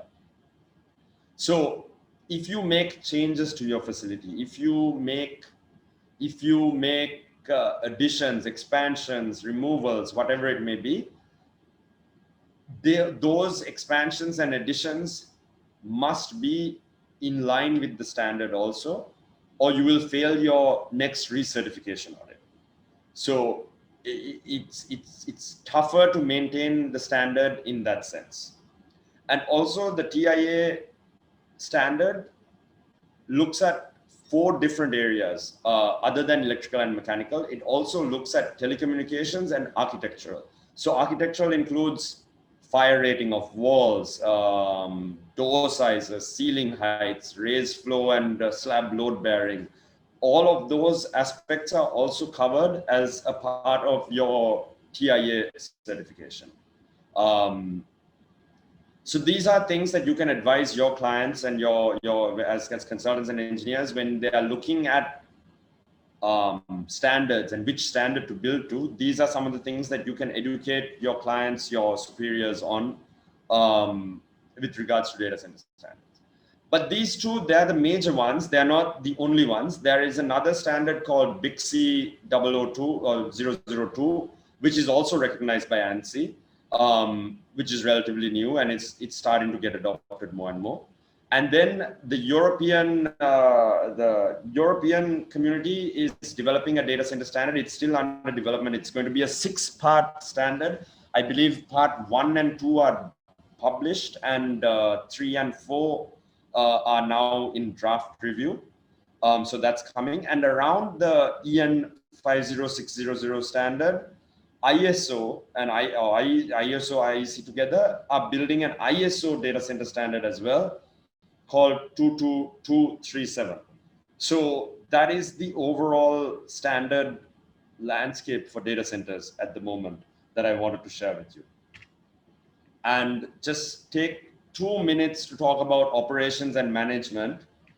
The first thing is, in large data center facilities, something that is absolutely critical is to do commissioning for individual systems and to do it at a granular level.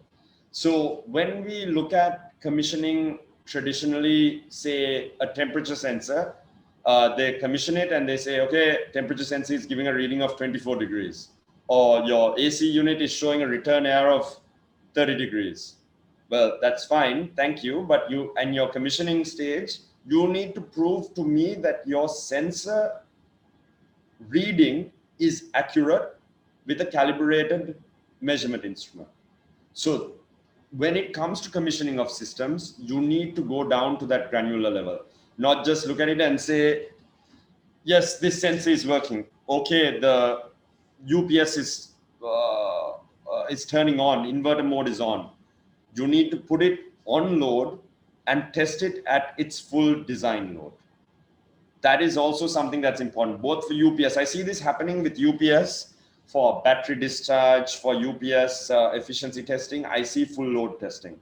But if you're commissioning a data center facility, your HVAC systems should also be tested at full load. That is important. And that means testing at full load means simulating loads at the rack level and testing your HVAC systems. That's the only way that you will see whether your airflow deliveries, whether you're getting hotspots, whether your cooling is uniform throughout your containment spaces. All of that needs to be tested at the commissioning stage.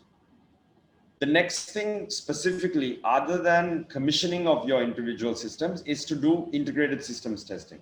So your integrated systems testing should be done to check your regular operations, to check failure scenarios. As an example, you trip this breaker. Does your redundancy still work? Does everything still have power? Are we okay? Turn off this AC unit. Okay. Are the temperatures still being maintained? Are we still okay? So check your regular operations and check your failure scenarios, but also do run to fails. This is your commissioning time when you're starting, when you're turning on your data center during your testing, is the only time in a facility that you will be able to run to fail.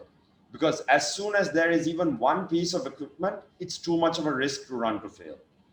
So don't, my one thing is, don't be afraid. And I've done IST and I've done commissioning and testing for third parties where I was not involved in the project at all. Even in Sri Lanka, I was not involved in the project at all. At the last minute, the client brought me in to test the system on their behalf. And running to fail and demonstrating that a system can perform at the failure condition is a vendor responsibility. So as an example, if you have a UPS system that can run on inverter up to 110% indefinitely, they need to demonstrate that. If it can run on inverter for 10 minutes or whatever number, if it can run for 20 minutes on inverter between 110% and 120%, so that's an overload condition. If the UPS manufacturer says that it can do that, then it's the vendor's responsibility to demonstrate that. If it can go above 120% for 5 minutes and then the UPS system inverter turns off and it goes to bypass, then it's the vendor's responsibility to prove that their system can do that. Never accept the answer of, oh, we don't want to overload the system. We don't want to test the system under overload conditions. If a manufacturer has published data that in an overload condition, this is how the unit should behave, then ask them to show that. The same applies for cooling systems, and especially for cooling systems run to fail.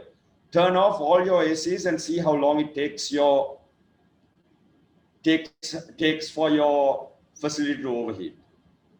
Because that's a key metric. Should anything happen to your cooling where your entire cooling system shuts down for whatever reason, be it a design fault, be it a human error, whatever it is, you need to know as an operator that I have 10 minutes before my equipment starts overheating. I have 20 minutes before my equipment starts overheating. And once again, don't be afraid. Recently, we did a commissioning of a smaller site. It was only 60 kilowatt, 72 kilowatt, smaller site, where when we did the run to fail on the cooling system, what we look at is IT equipment, most modern IT equipment, or that particular client's IT equipment was able to withstand up to 40 degrees Celsius. So what we checked and what the failing scenario that we checked was, how long does it take for the cold dial to reach 40 degrees? And to do that, we turned off all the ACs, and it took about 20 minutes for the cold dial to reach 40 degrees. But the hot aisle outside, the hot aisle area, which was anyway running at about 35, 36 degrees, went up to close to 60 degrees. I believe it was 58.9 degrees or something. So don't be afraid, right? Even your electrical cables, all of that, nothing is going to happen at temperatures. So that's something that I wanted to highlight. And then your emergency operations procedures should be developed based on your run to fails. And lastly, thorough standard operating procedures, emergency operating procedures, standard operating procedures, maintenance operating procedures, and emergency operating procedures. SOPs, MOPs, and EOPs need to be maintained. And the reason why you maintain that is to reduce human error, right? And the best way to do that is to use checklists. So every single procedure should have a checklist. if you look at pilots, right? When they're landing a plane or when they are taking off, right? They have a checklist. They might have done 1,000 takeoffs or 1,000 landings, but they still run through the checklist. So everything should be based on checklists. Your standard operations, daily things that you do, go and check your UPS load, go and check your fuel levels, even that should be checklisted. It's not silly, it's not too small, right? Everything should be checklisted. Even the frequency, what are the log sheets to be full, and so on. And then also of everything, maintain an online database and tracking.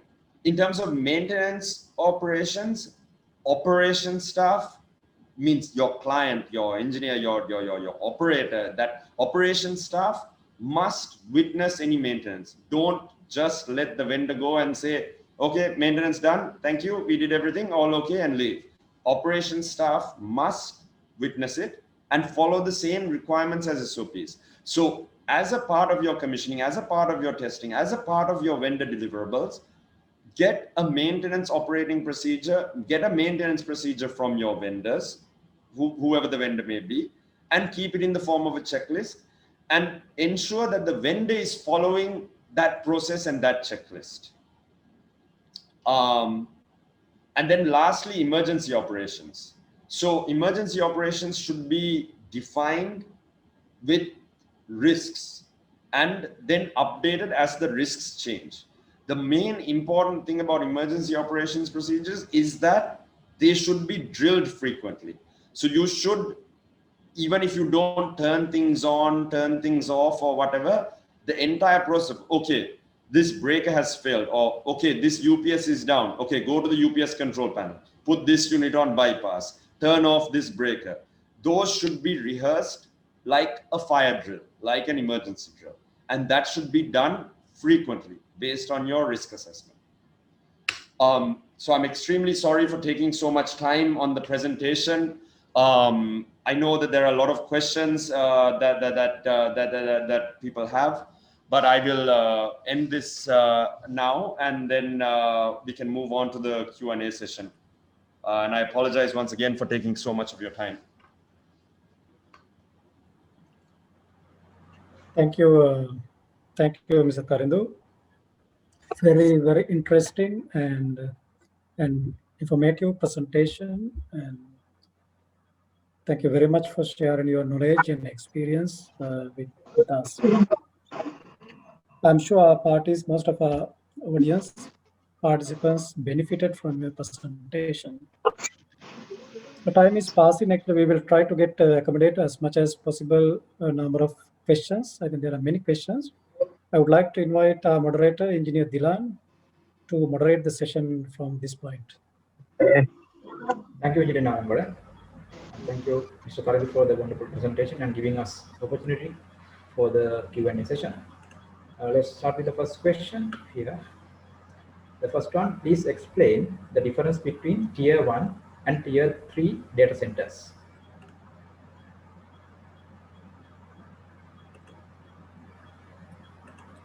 Mr. Tarindu, your mic is, I think, mute. Yeah, sorry. So, okay. Tier 1 is just a basic data center.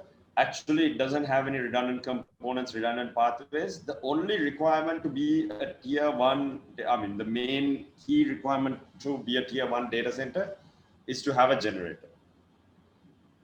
For Tier 2, you must have redundant capacity components. So if you have one UPS, you need to have a +1. If you have one AC, you need to have a +1. So it's mainly on Tier 2, you're looking at your power, your UPS, and your cooling. Those are the two main critical components, and you need to have redundancy there. When it comes to Tier 3, where it's different from Tier 2, is you need redundant components. You also need redundant pathways. So just in a Tier 2 example, you would only have two UPS systems fed by the same panel. two UPS components fed by the same panel. In a tier 3, if you have 2 or 3 UPS systems, you need to be able to switch the pathways so that they are fed from 2 separate panels, or they need to have the ability to be fed from 2 separate panels. Tier 3 is called concurrent maintainability. So they actually do not need to automatically switch to another panel, or they don't need to be dedicated on 2 separate panels. That is required when you come to tier 4, where you have fault tolerance. So even in case of a panel failure, the UPSs will still have incoming power and it will still give output. All right. Next one. What's meant by carrier neutral data center? Are there any specific infrastructure requirements for for design carrier neutral data centers? Okay. So carrier neutral data center essentially means any data center where it's any carrier can be, let's say, without mentioning any names, there is a data center facility operated by an Indian telecom service provider in Sri Lanka, right? That facility has the ability to get other service providers, SLT, Dialog, Lanka Bell, but that comes at a premium, or it comes at an additional cost, I would say. Carrier neutral means no matter what service provider you choose, the data center connectivity will come at the same cost, at the same service level, and so on. The next one, for designing the data requirement for a building, what are the general thumb rule values that we can consider for bandwidth and for data speed per user? That's an extremely difficult question. Okay, to use as an example, for the moment, my office is located in a co-working space in a building in Fort, and here so my team manages the IT operations here, and for the entire complex, and there are about 500 odd users on the Wi-Fi. With the lockdown, of course, it's less, but we have factored a maximum of 2 Mbps per user in this facility. That is a maximum. But what we see is when people are working in office and doing emails and things like that, your general utilization is 50 to 100K. But we have sized it with a maximum on the users of 2 Mbps. So I can tell you that's what we're doing here for a site that has 560, whatever, something odd users. I can't remember the number. But depending on the requirement. Now, certain users here, they do high-speed video streaming, which they require for their work. So they find 2 MB insufficient. So it really depends on the application and the requirement. The next one is a short question. Method of getting power to data centers.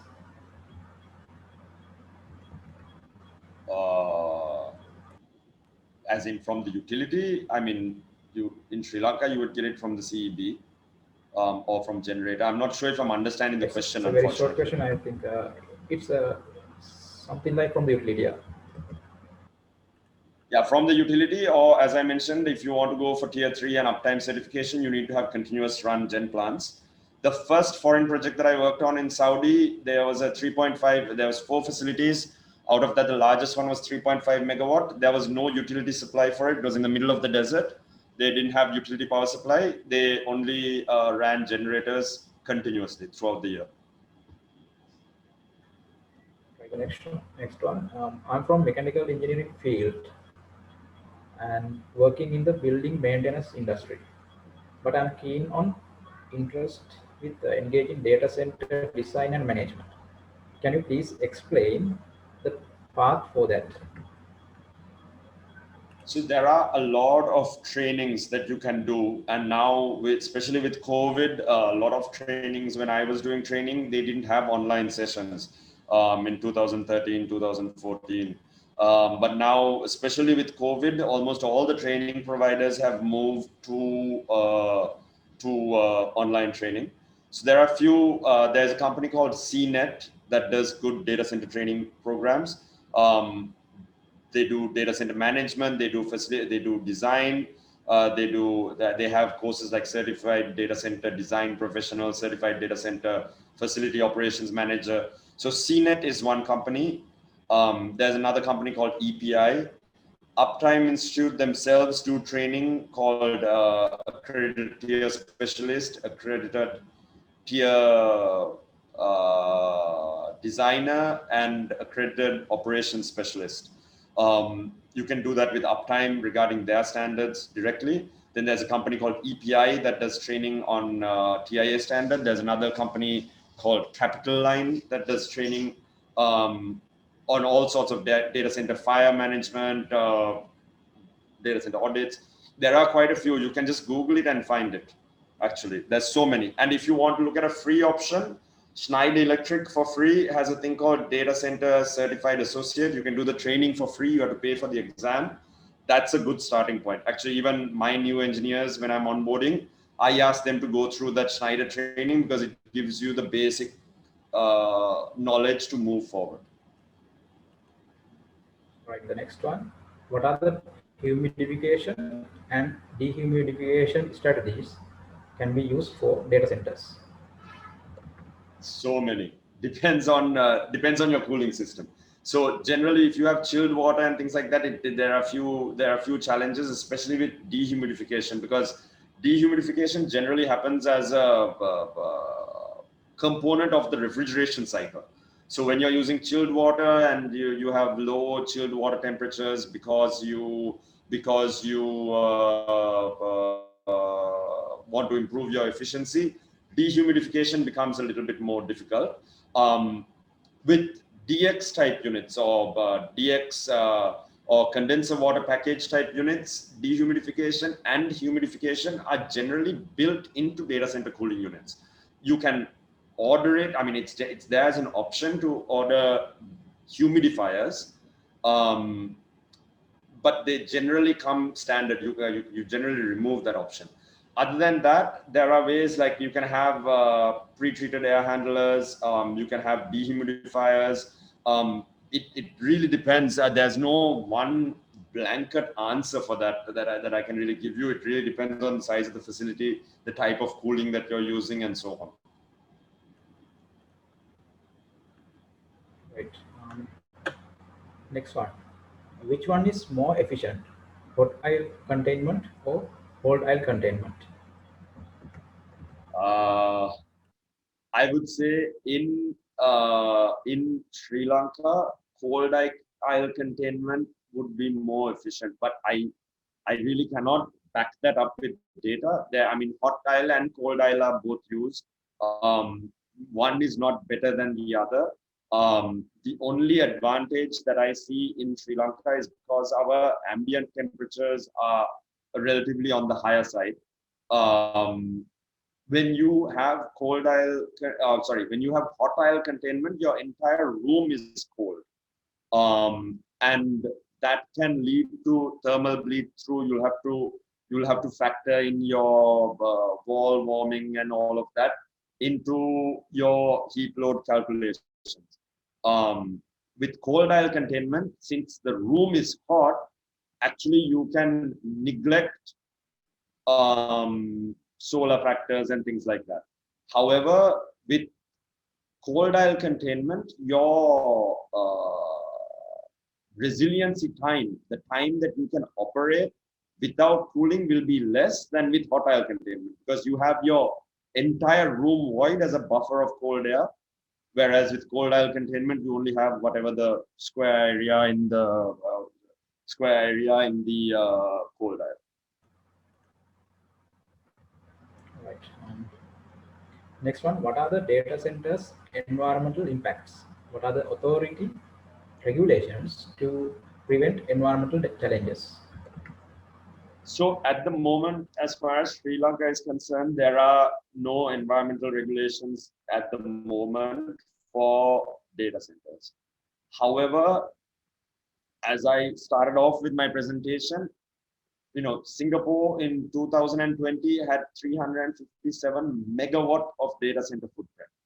So countries like Singapore, Amsterdam, they have stopped allowing data center construction. You cannot build data centers, new data centers. Ones that are under construction can be completed, but new data centers cannot be built in Singapore, Amsterdam, few other countries in the world because their energy grid, A, cannot cater to the demand. B, because data centers have such a high demand of energy, they have a very high carbon footprint also. So because of that, countries are legislating against data centers. In terms of actual environmental impact from a data center facility, I mean, if you take the power generation out of it, then the power generation, it can be from the utility, the environmental impact of the utility generating so much power for data centers, or you take power generation in terms of diesel generation for data centers. I mean, other than that, to my knowledge, there aren't that many negative environmental effects. When it comes to decommissioning and disposing, of course, there is some impact of plastic and things like that. But other than that, there's no direct emissions per se. Next one. Can we get TIA latest publication requirements to get TIA certified data center? Yeah, you can go online and you can buy so that's one of the things about the TIA standard, right? It's an open standard. Anyone can go online. I think it costs $540 or $559 or something like that. You can go online, you can buy the standard, you can read the book, and then you'll know what needs to be done.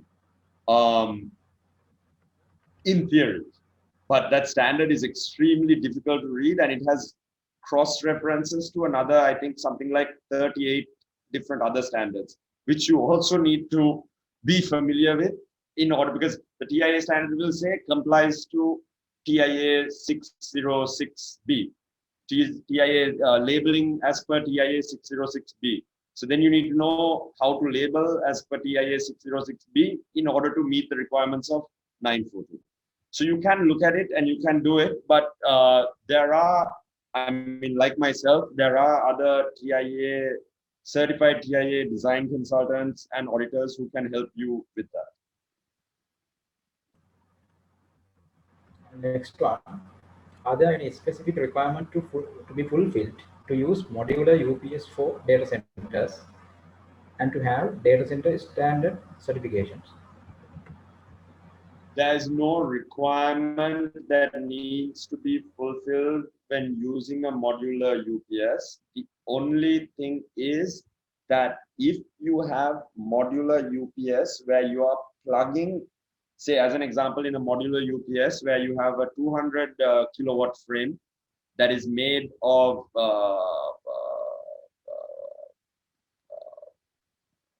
5 40 kilowatt modules, right? Plug in to get 200 kilowatt, you plug in 5 modules of 40 kilowatt each, right? Say your requirement is only 100 kilowatt. I'll just take as an example. Your demand, your load is 100 kilowatt. So you get a 200 kilowatt frame and you plug in 2 modules, right? Or 3 modules. So you have 120 kilowatt.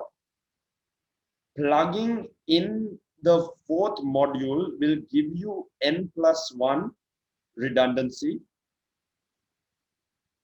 only for tier 2 requirements. For tier 3, the frame is will be considered as one component.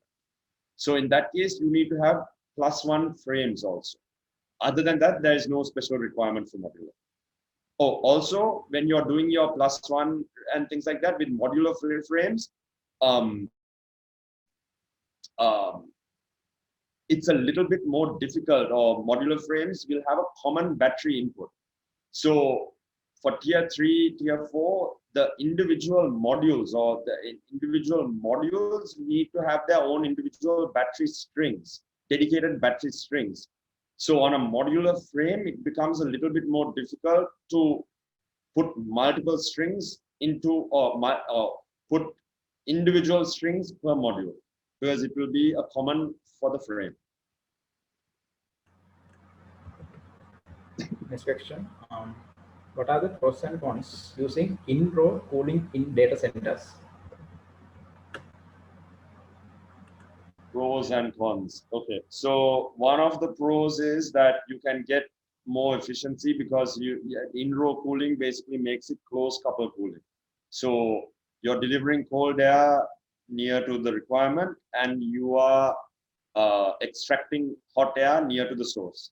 So your fan speeds and things like that, even your modulation and control becomes a lot. Fan speeds become lower, airflow demand can be delivered more easily. Close control or modulation and control is much easier. Cons of using it is that you need a lot of them. So the whole thing about reliability engineering and having multiple units and having less components and things like that, it becomes more difficult because you need to put more in-rows near more racks. Whereas with a room level cooling, where you are distributing the air through the raised flow or through common header ducted system, something like that, you can have fewer bigger units. So those are the main things. Also, depending on the type of in-row, whether it's chilled water or DX, it brings other challenges. Maintenance of the AC units needs to happen near the racks, whereas in the room cooling, you can have the AC units in a separate area where service technicians don't need to come near to the IT racks. So there are a few, I mean, the list is very long. Once again, those kind of questions are quite well answered online as well. And the people answering those questions will have more time and will document and show in a much more clear way. So I urge you to look at those resources. Next question. Would you please indicate heat emission per trade and which portion of heat should be considered for heat calculation? In bracket it says, please indicate heat load in BTU or tons of refrigerant per kilowatt. That depends on the type of cable. It depends on the arrangement of cables, whether you're using 4-core, single core, your cable spacing, your the ampere load on the cables, and so many factors. And it won't be a constant also, right? So what I mean, as a thumb rule, when we are doing heat load calculations, when we are doing things, when we are doing designs for cooling, especially in critical plant rooms like UPS rooms or panel rooms, is we take some efficiency loss factor in total. We don't take it for the tray or for that. We take an efficiency loss factor that we put in. And also, we consider a standard, like we generally use 50 watts per square meter as additional load. So those are some thumb rules that we use. But also, like now, as an example, when I told you that cables, there was a case that when we were doing some on-load testing, we saw a 14 kilowatt loss. Yes, that 14 kilowatt loss would have been dissipated as heat, but it would have been dissipated as heat over a long area across multiple rooms, multiple spaces. So how much of that 14 kilowatt actually you can attribute to one room as a heat load to calculate is an extremely tough question. But one thing that we can do on our CFD simulations is you can actually put a heat load on cables. Personally, me, when I'm doing designs, I've never done it because we've just considered it on a thumb rule. Next one. How to test HVAC system at full load heat at commissioning time? When the servers are not at full load, is there any way to add dummy heat loads? Yes, you can get rack mountable heat banks, heat loads.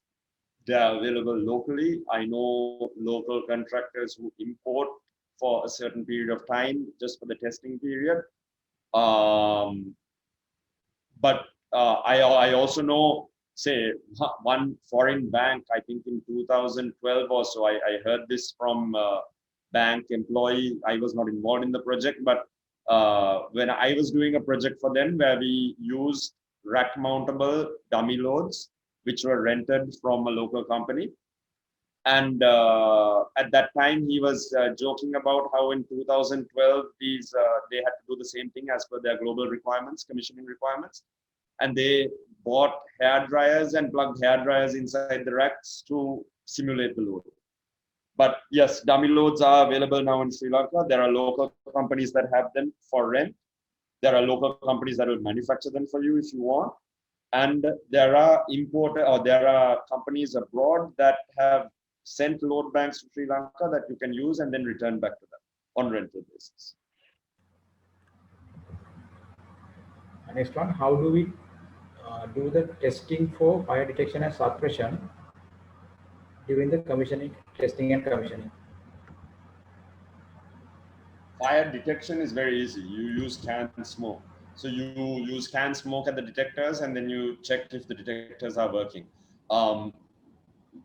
Creating dummy smoke and seeing if it triggers is generally not something that's done. But for testing of HSSD or BSESC early warning systems, generally done with incense sticks, with handungkuru. So light a handungkuru, see if it triggers your early warning smoke detection. For the suppression, there's really no way to test the suppression, but what we do at the commissioning stage is that we test it up to the actuator of the cylinder. So you simulate a fire condition, first detector it knocks, second detector it knocks, the fire panel starts the countdown, it runs through the countdown, and then the actuator should fire. It can be a magnet that magnetizes, it can be a pin that gets launched, but you don't connect that to the cylinder. You keep it outside and you check it. So you know that the system works up to the point of the cylinder getting the release command, right? And then as far as when the gas releases, if a fire will go out, that is done on a calculate. It's a tabletop exercise. So all suppression vendors will do a design calculation, a design sheet. So what will happen is, as per the site condition, the contractor will draw the piping system, or they will do the piping system as per the manufacturer recommendations. And they will mention the exact length, the diameter of the pipes, the bends, blah, blah, T's, all of that. Then the type of nozzle that is used, the size of the cylinder, the pressurization of the cylinder, and so on.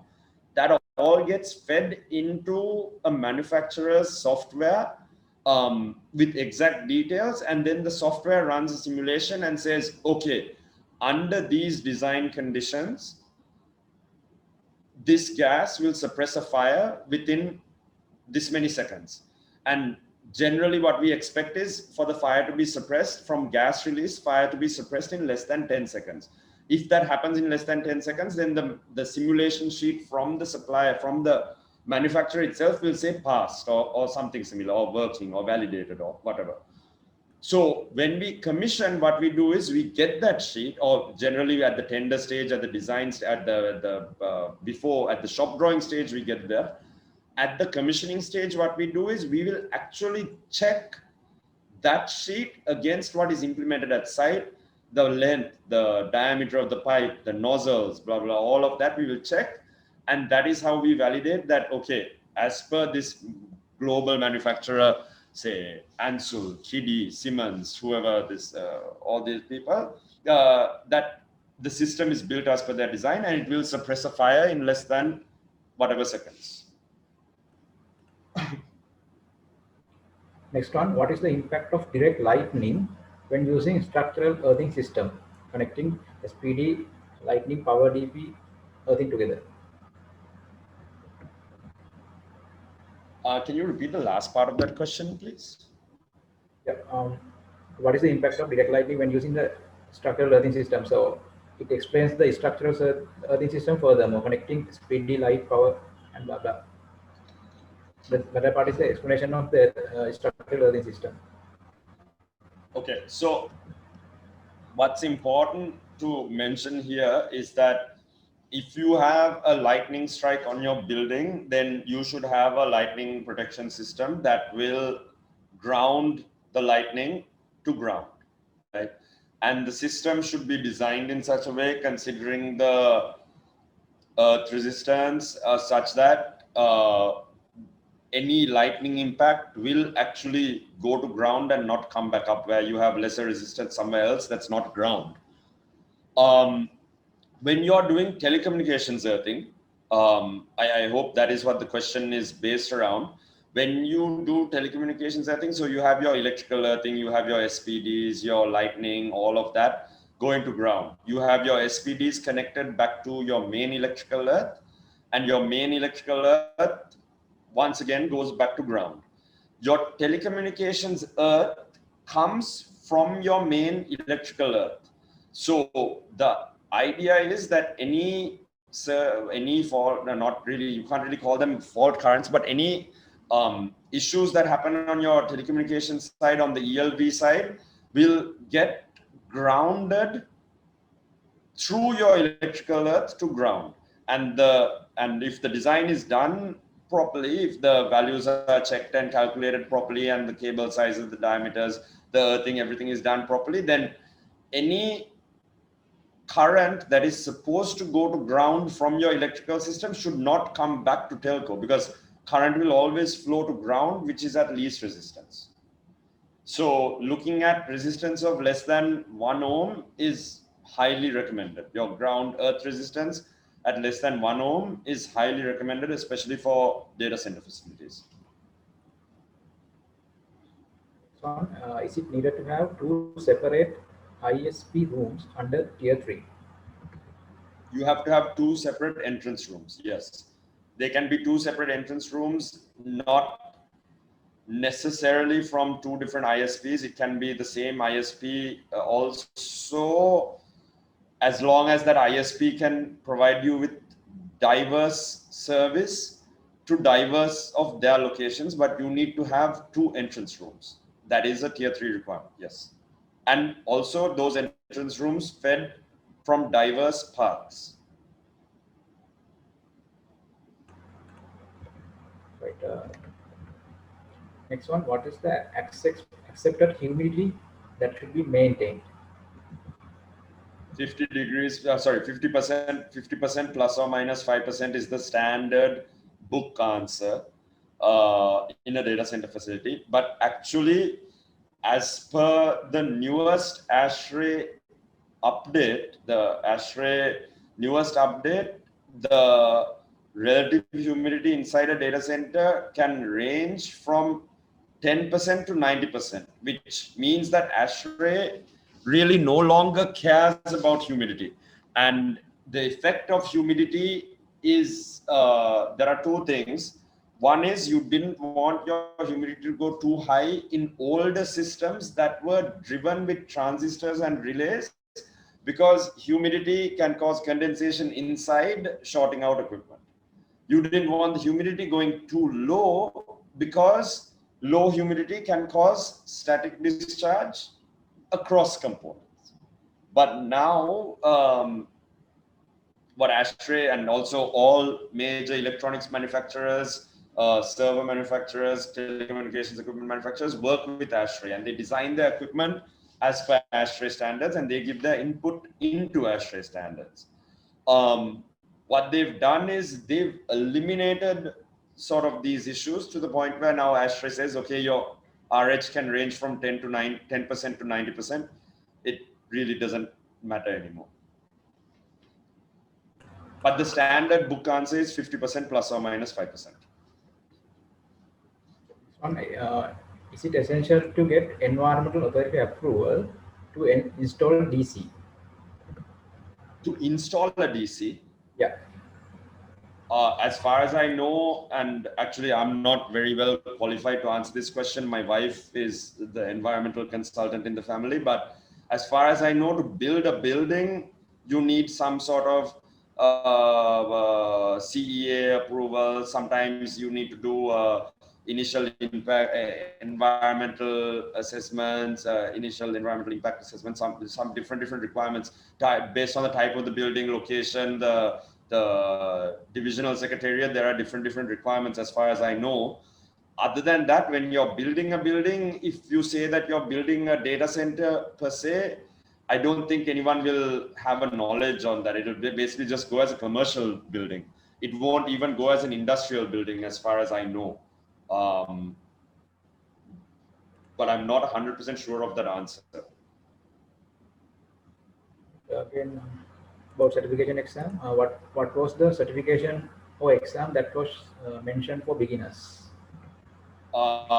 Data center certified associate from Schneider Electric.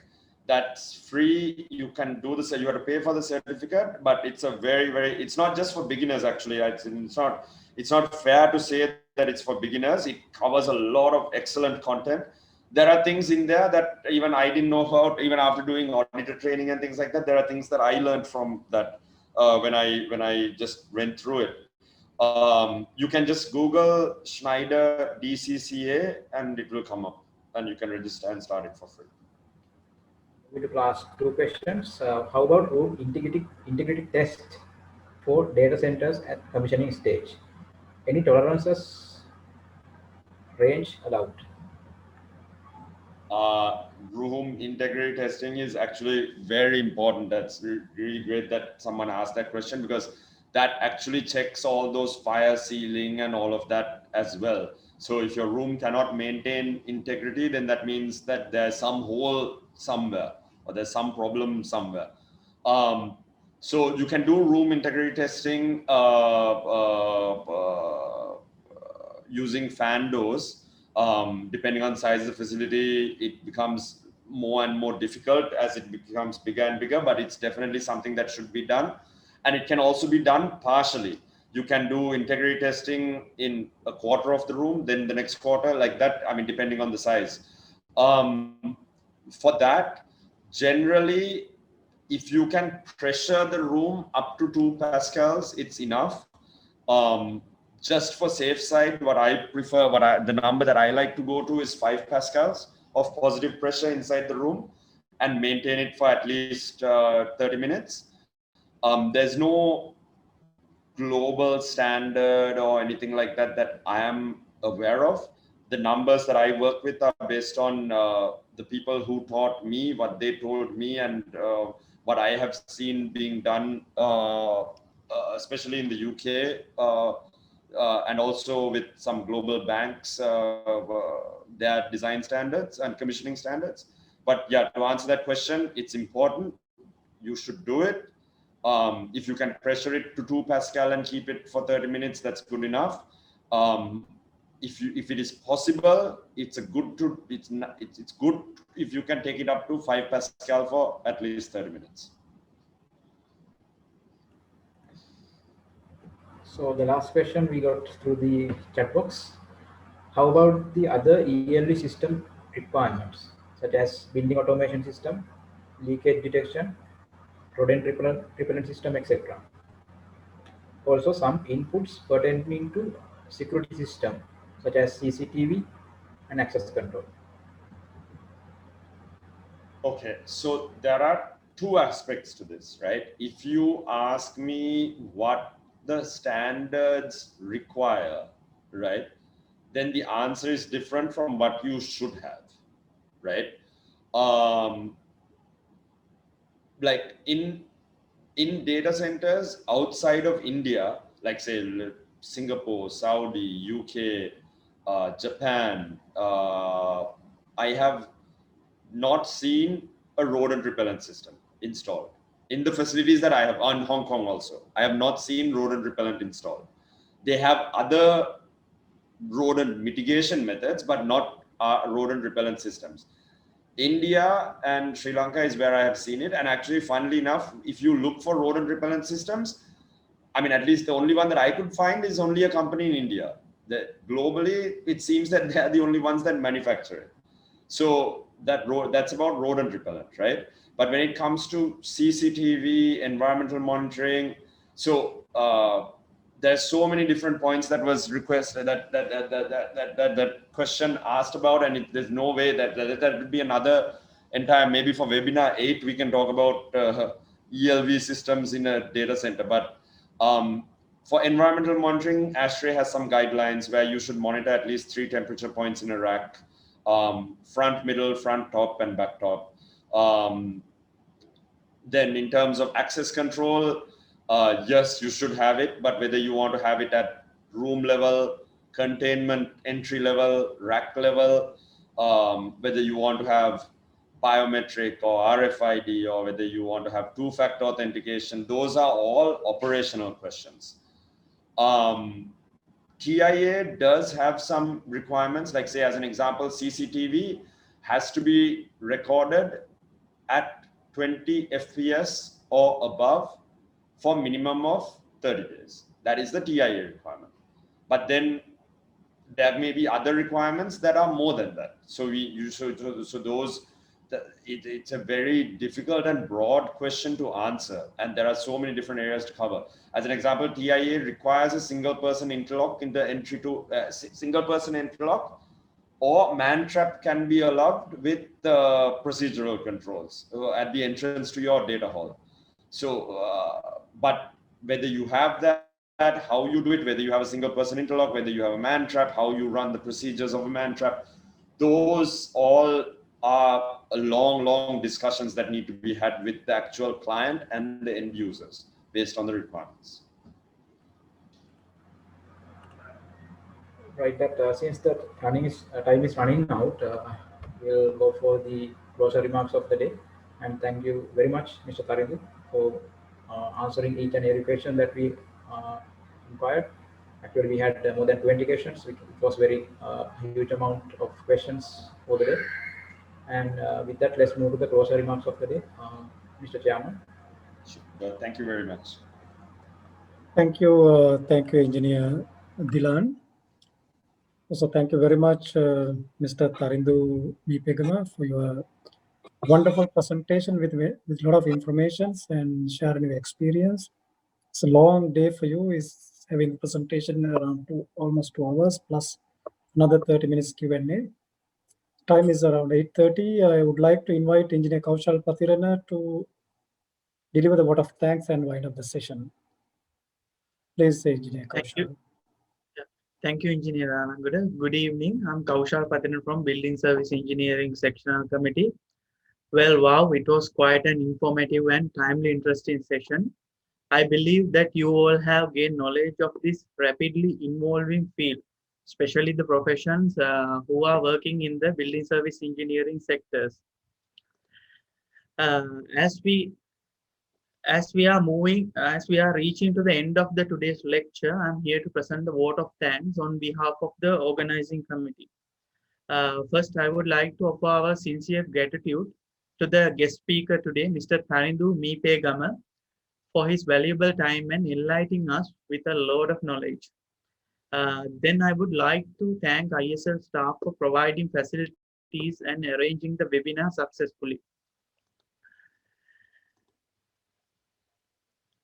Last but not the least, our sincere gratitude goes to all of you for actively participating in the webinar. Before winding up, I would like to invite you to upcoming public lectures and other events organized by the Building Service Engineering Sectional Committee for the session 2020 and 2021.